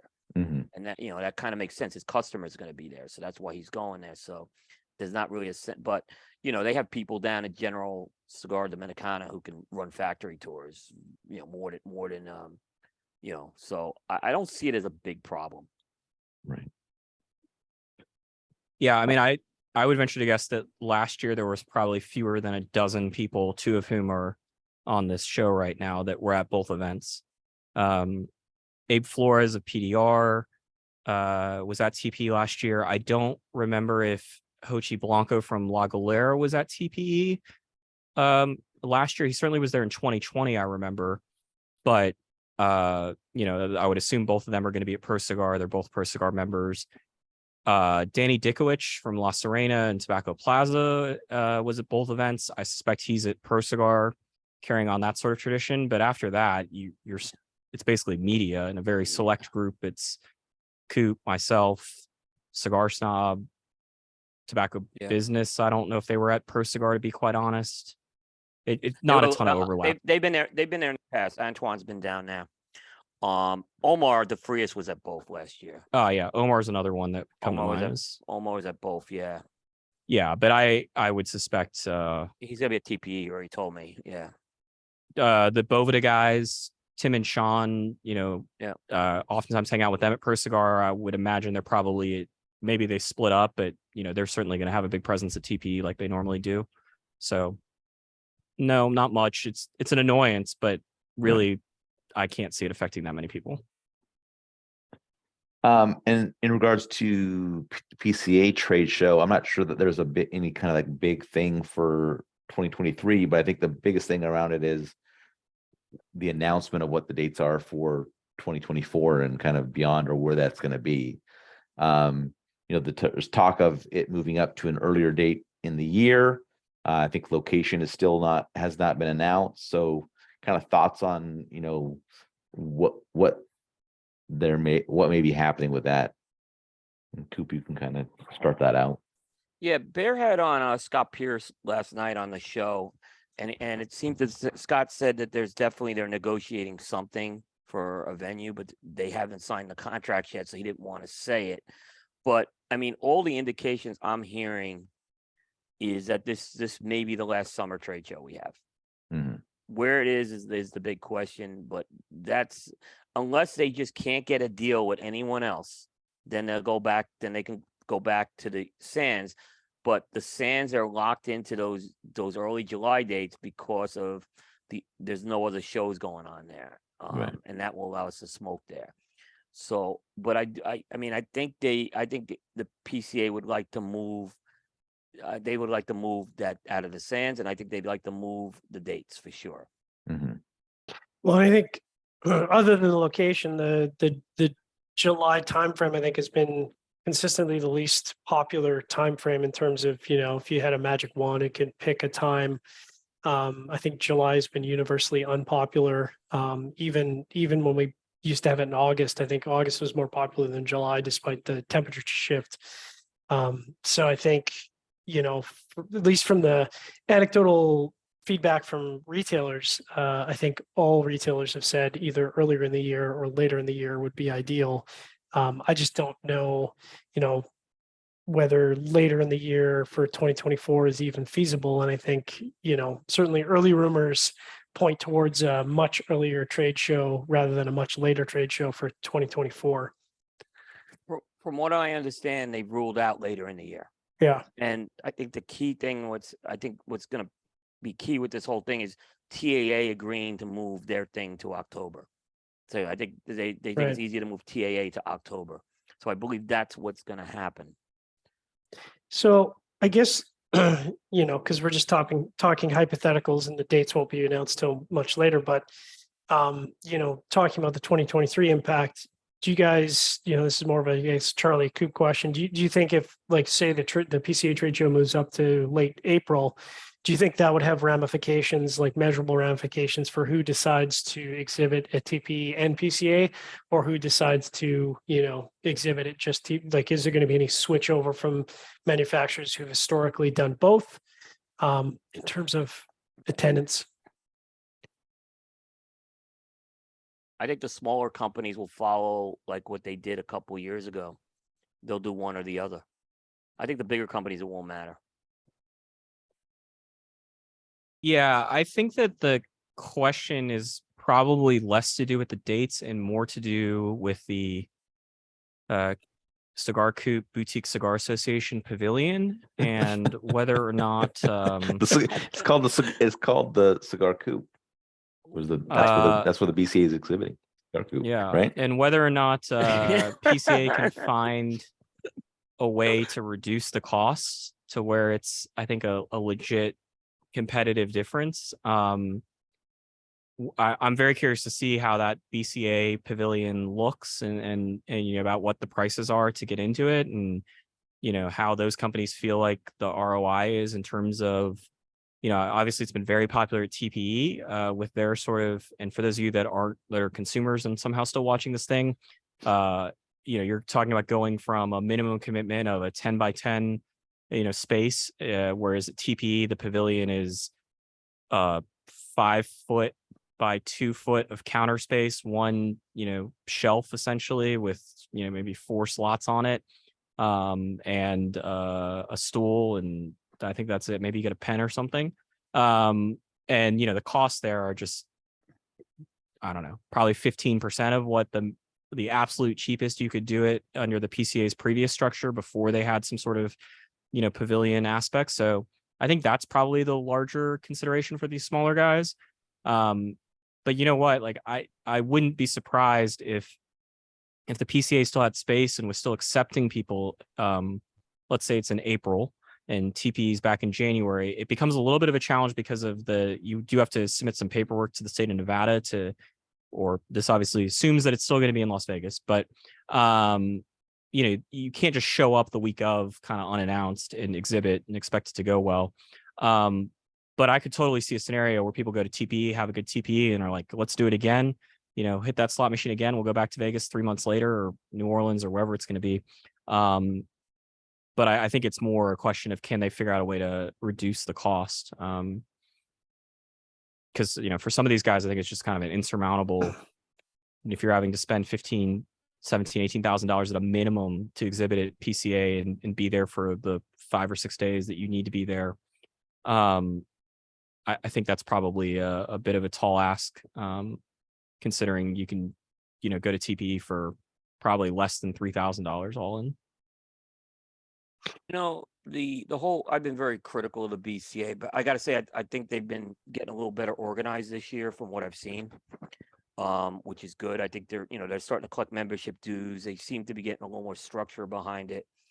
But I look at 2 companies. Here are 2 companies I'll put into an example of this is HVC and Casa Cuevas, right? Now, these are companies that have kiosks at TP, but they have decent sized booths, you know, for their company size at PCA. I mean, if they're gonna go into the pavilion, from what I understand, you have to join you have to be in the BCA to get into the pavilion. I haven't seen the BCA yet able to connect with companies like that yet. There's a group of companies they are connecting with, but I think they're really uber boutique companies they're connecting with. But it's some of those other ones that I'd say are very small companies but they're bigger than BCA companies, if that makes sense. I haven't seen them kind of get into that. And I don't know necessarily if those companies would downgrade their booths for a kiosk at PCA, you know, so it's going to be interesting to see who they can get to fill that pavilion.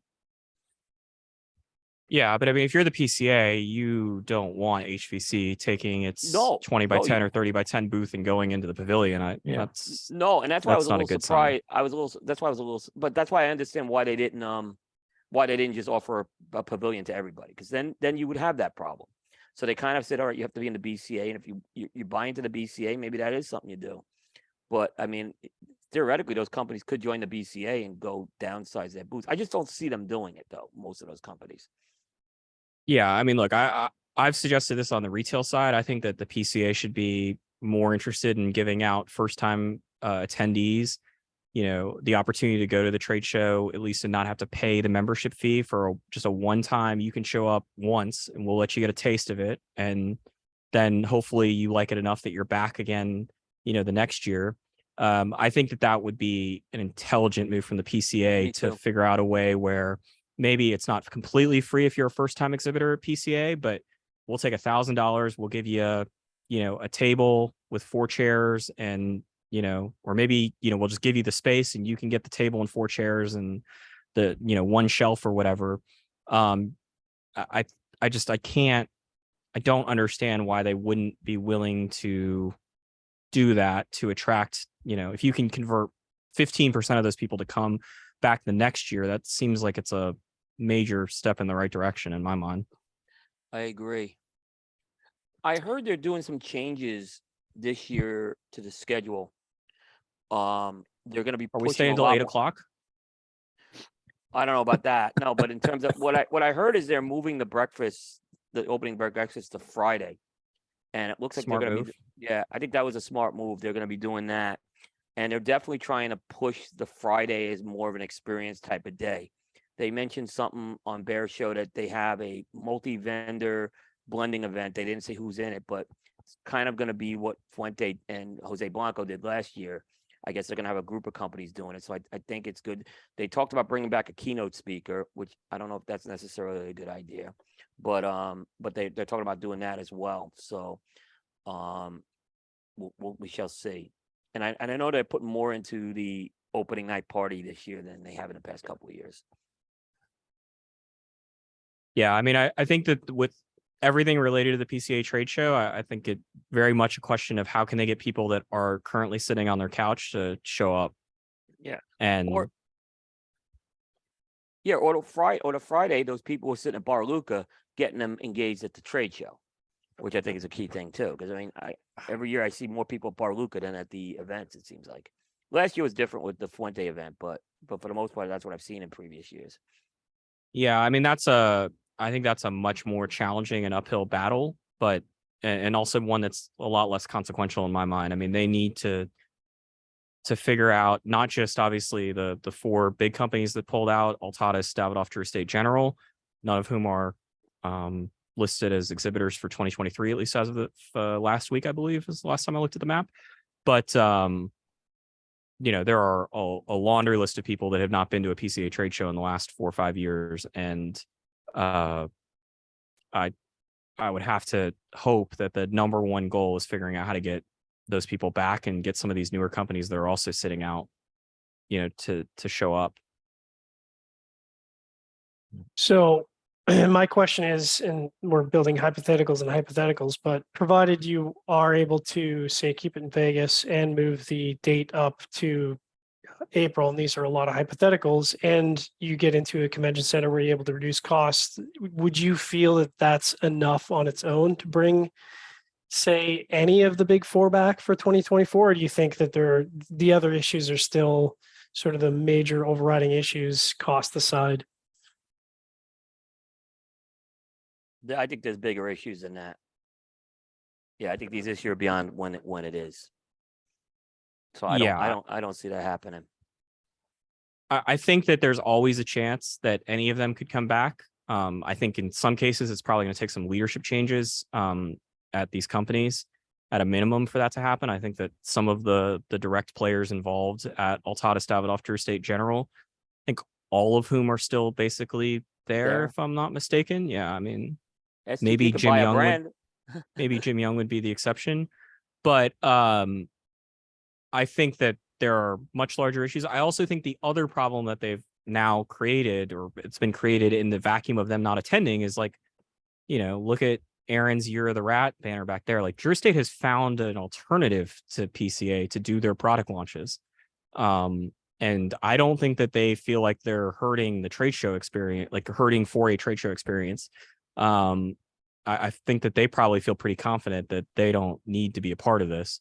I think it may be less clear with Altadas in general in terms of, have they figured out an alternative? But like, I haven't heard a single one of them in private mention any sort of like, oh, we feel like we're missing this type of value that we get out of PCA by not being there, let alone, sort of a softening of the stance on the ROI or the other non-trade show related issues they have with the PCA.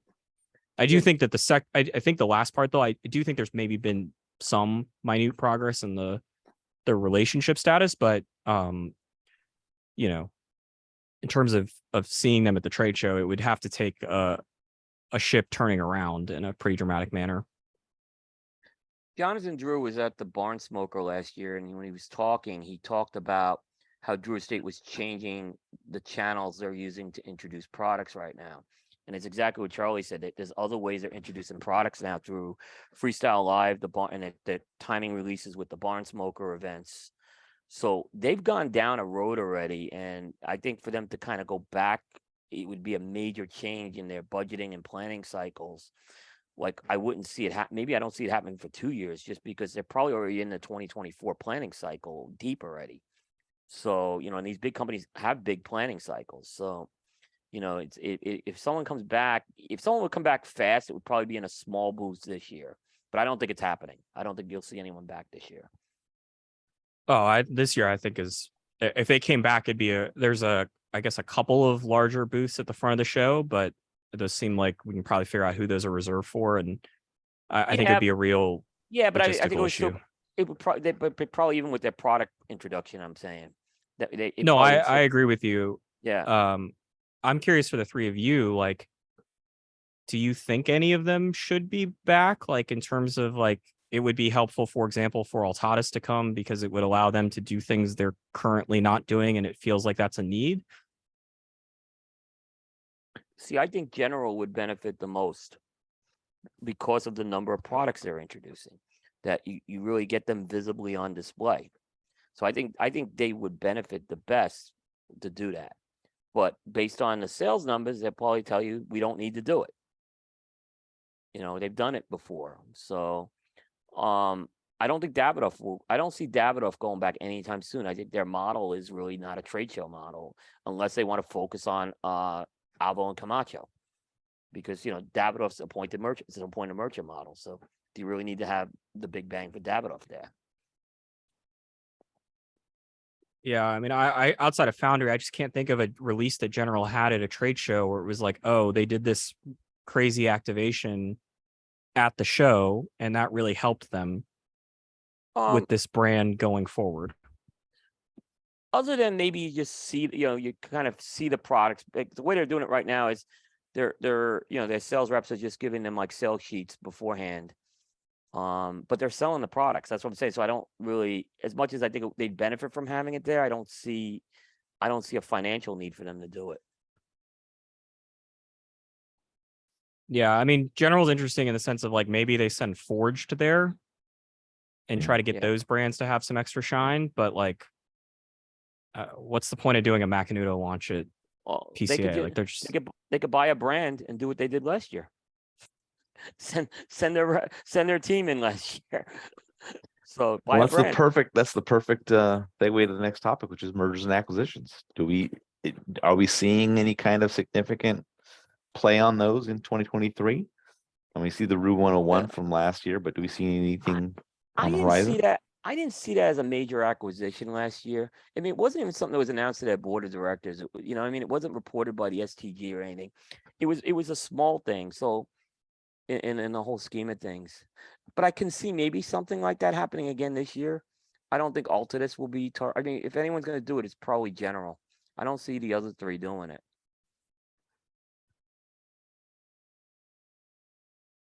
Charlie, any thoughts? I would not be surprised if we see another one in Q1. Okay.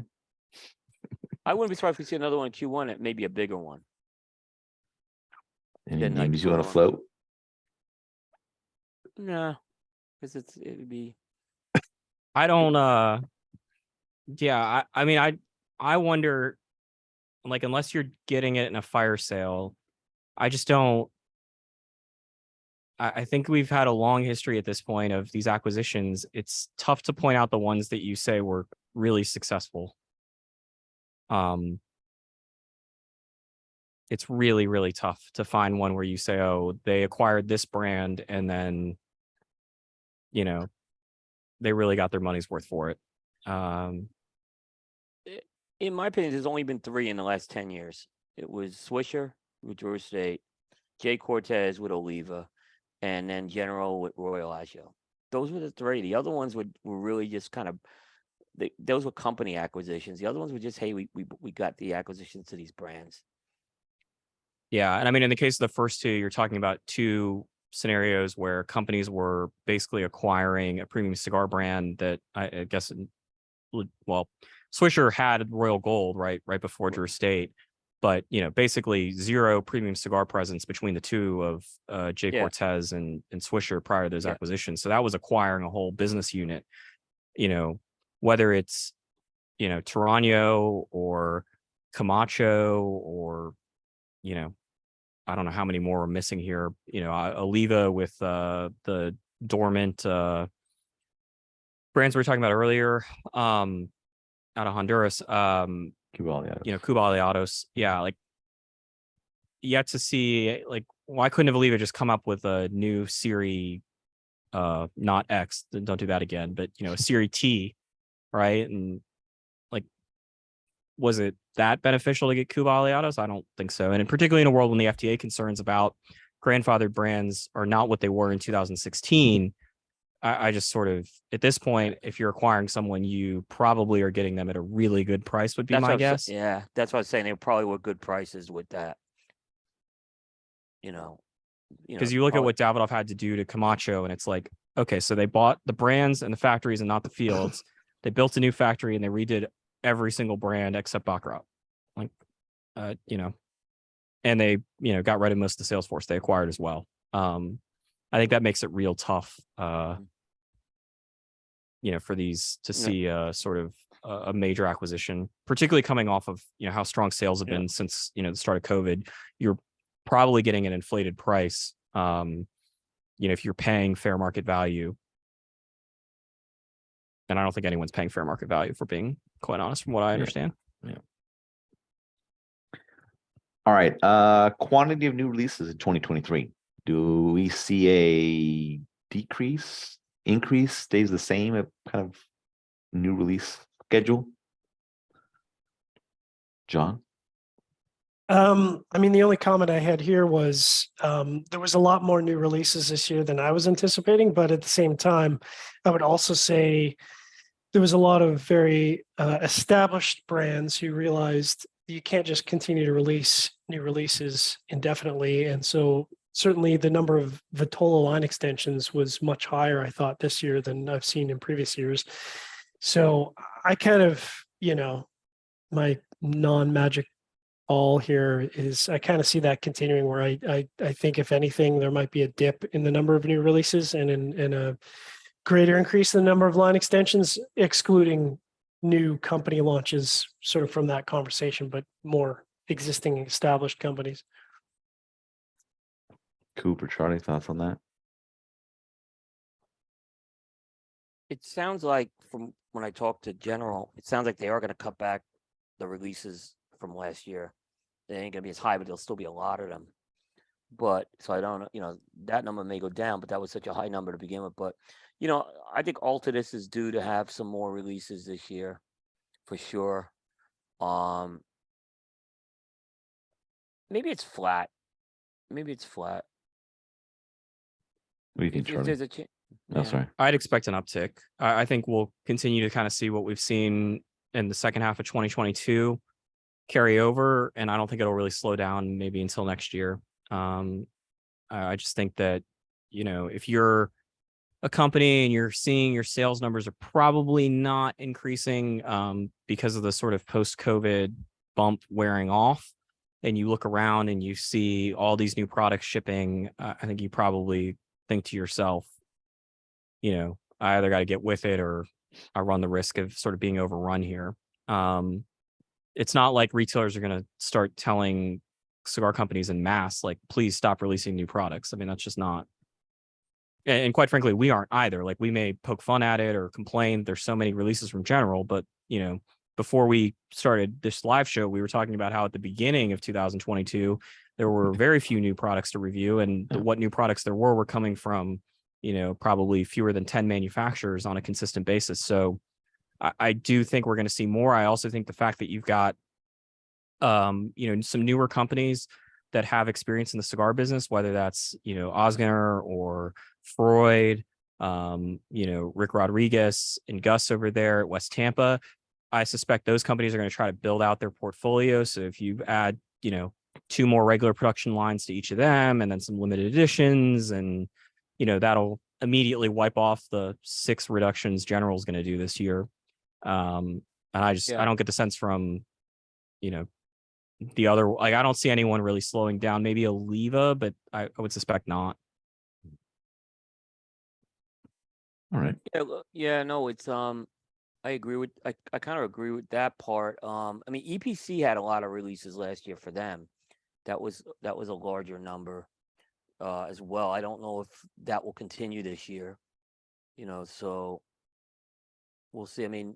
Oliva just in general. If they do one release, it's probably more than they've done. Last few years they've released a few releases, so they seem like they're doing a little more in that area right now. Rocky. Yeah, I could think always with pop the out some stuff. Cortez thing, I think that they're going to be pretty consistent. Yeah, I think they realize that too. And I think they still have a lot of work to do to build out Cuba Aliados. I don't know if the next phase is coming. I don't know if Puros Indios is coming out this year or not. There was hints at the trade show it was coming out this year when we talked to them. So, and I don't know about Davidoff, what Davidoff's going to do. They haven't put out a core line in a while, so it'll be interesting to see on all their brands. Yeah, I don't know what the last one would have been.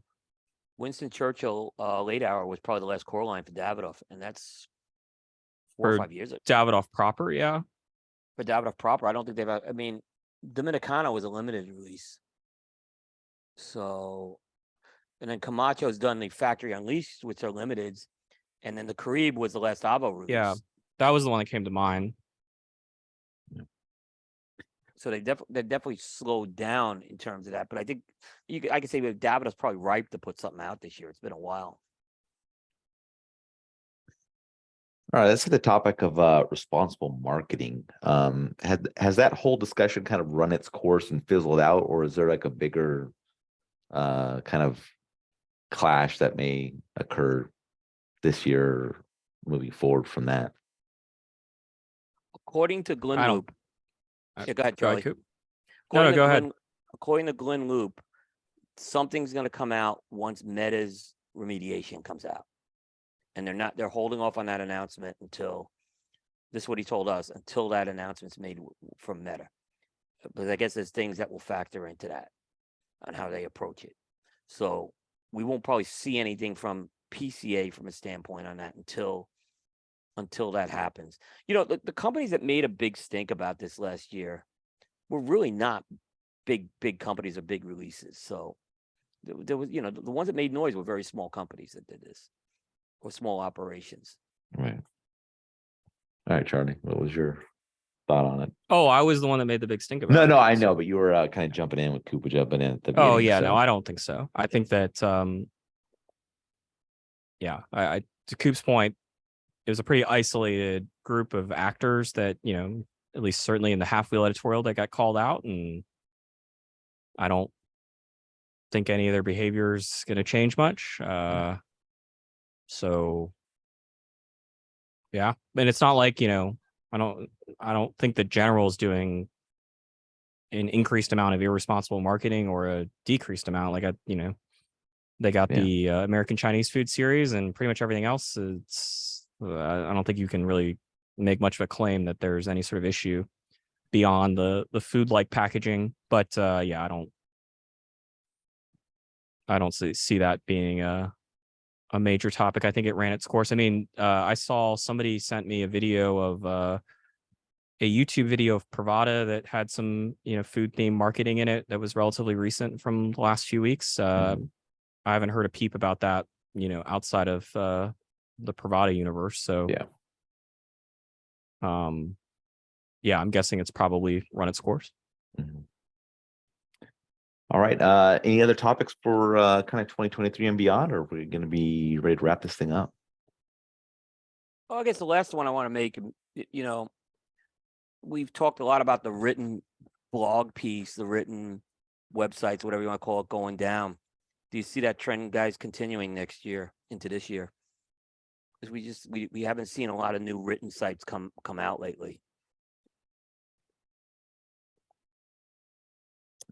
I mean, I don't see necessarily like a significant change to that. There might be the normal kind of attrition, but I don't know that I would see I wouldn't see one way or the other. I wouldn't see a big drop. I wouldn't see a big increase. I think it would kind of just be kind of the natural, you gain a couple, you lose a couple kind of a thing.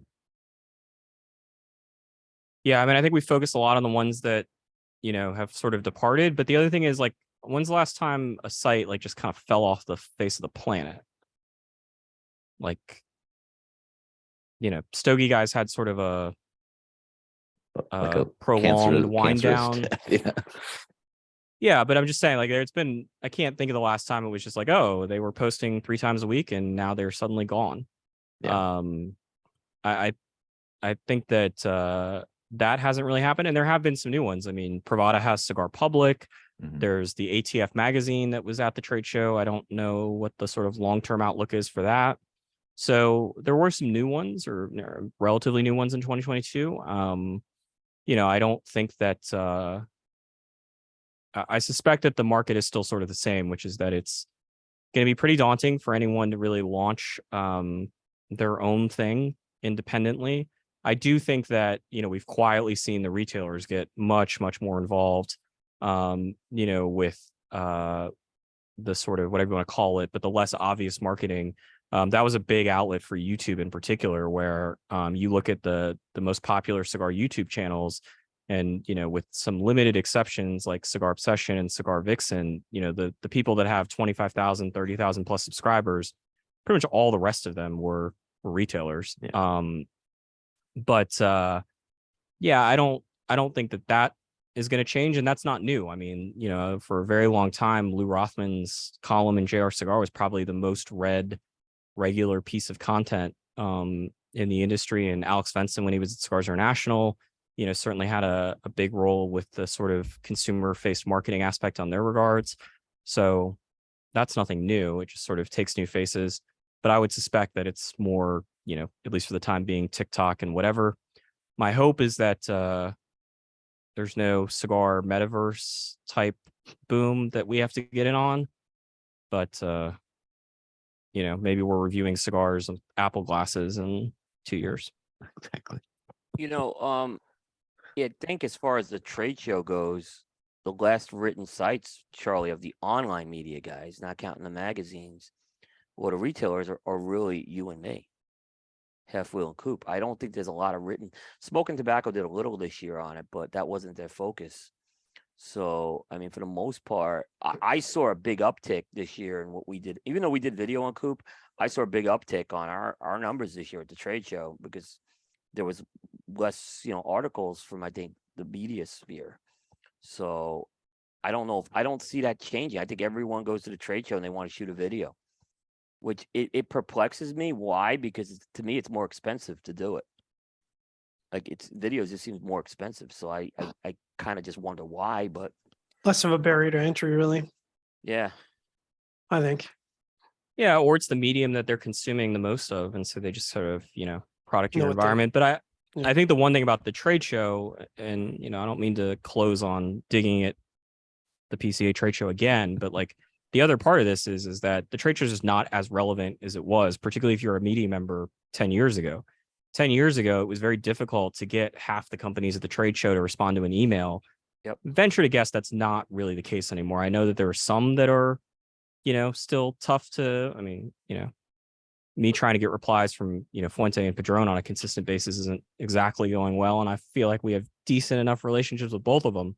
But, other than, a select number, most of these companies are pretty responsive. They have social media platforms that are getting updated regularly. There are ways to, get these cigars without having to necessarily show up at the trade show to get a whole bunch of free samples. I think that that's just sort of, a push-pull factor that's made it so that, gauging who's at the trade show doing what is probably not the best indicator of, the current state of media. It certainly is one indicator, but I don't think it's 2010, it was like, if you're a cigar blogger and you're not at the trade show, what are you doing? Right. That was definitely the case. But at the same time, like, I'm not going to TPE this year because I'm going to Pro Cigar. and that was basically Pro Cigar gets me bigger numbers. But I know I can get the information on the releases from TPE. So I feel I have enough relationships that won't be a problem getting that information. Maybe Villager will be a problem, but otherwise, everyone else will be, I think, pretty easy to do. Yeah, that's interesting. It's the opposite for us, both in terms of where we're going and also the ROI of these festivals is just not particularly great, with the exception of humidor auctions. Yeah, maybe in fairness, Charlie, I haven't been to TPE since 2000 either. So, when I went Since it was- 2000. Yeah, because 2020. did I Oh. say 2000? 2020. I'm sorry, Yeah. 2020. Yeah, It's like, I haven't man, been there. I'd love to hear those stories. Yeah. But I look at the festival stuff did get we had very good numbers from the Pro Sabor this year, so which I was very surprised about. So That's good to hear. I'll tell Patrick tomorrow when we have the meeting about how our Pure Sabor numbers weren't all that great. well, your numbers are probably still higher than mine, so let's put it like that. So Yeah, what I told Patrick is we'd better off reviewing cigars than sending people to go cover festivals if there's no humidor auctions. Yeah. yeah. All right. Any other topics, guys? We'll put a bow on it. All right. Charlie, Coop, I want to thank you guys for joining us. This is always fun. I think one of our favorite shows to do every year. So thank you guys for joining us. Thank you, John, for joining and participating as well. And thank everybody that was watching. I think we just got wrapped right around on the 3-hour mark from when we actually kind of went live to start the show. So thank you for joining us.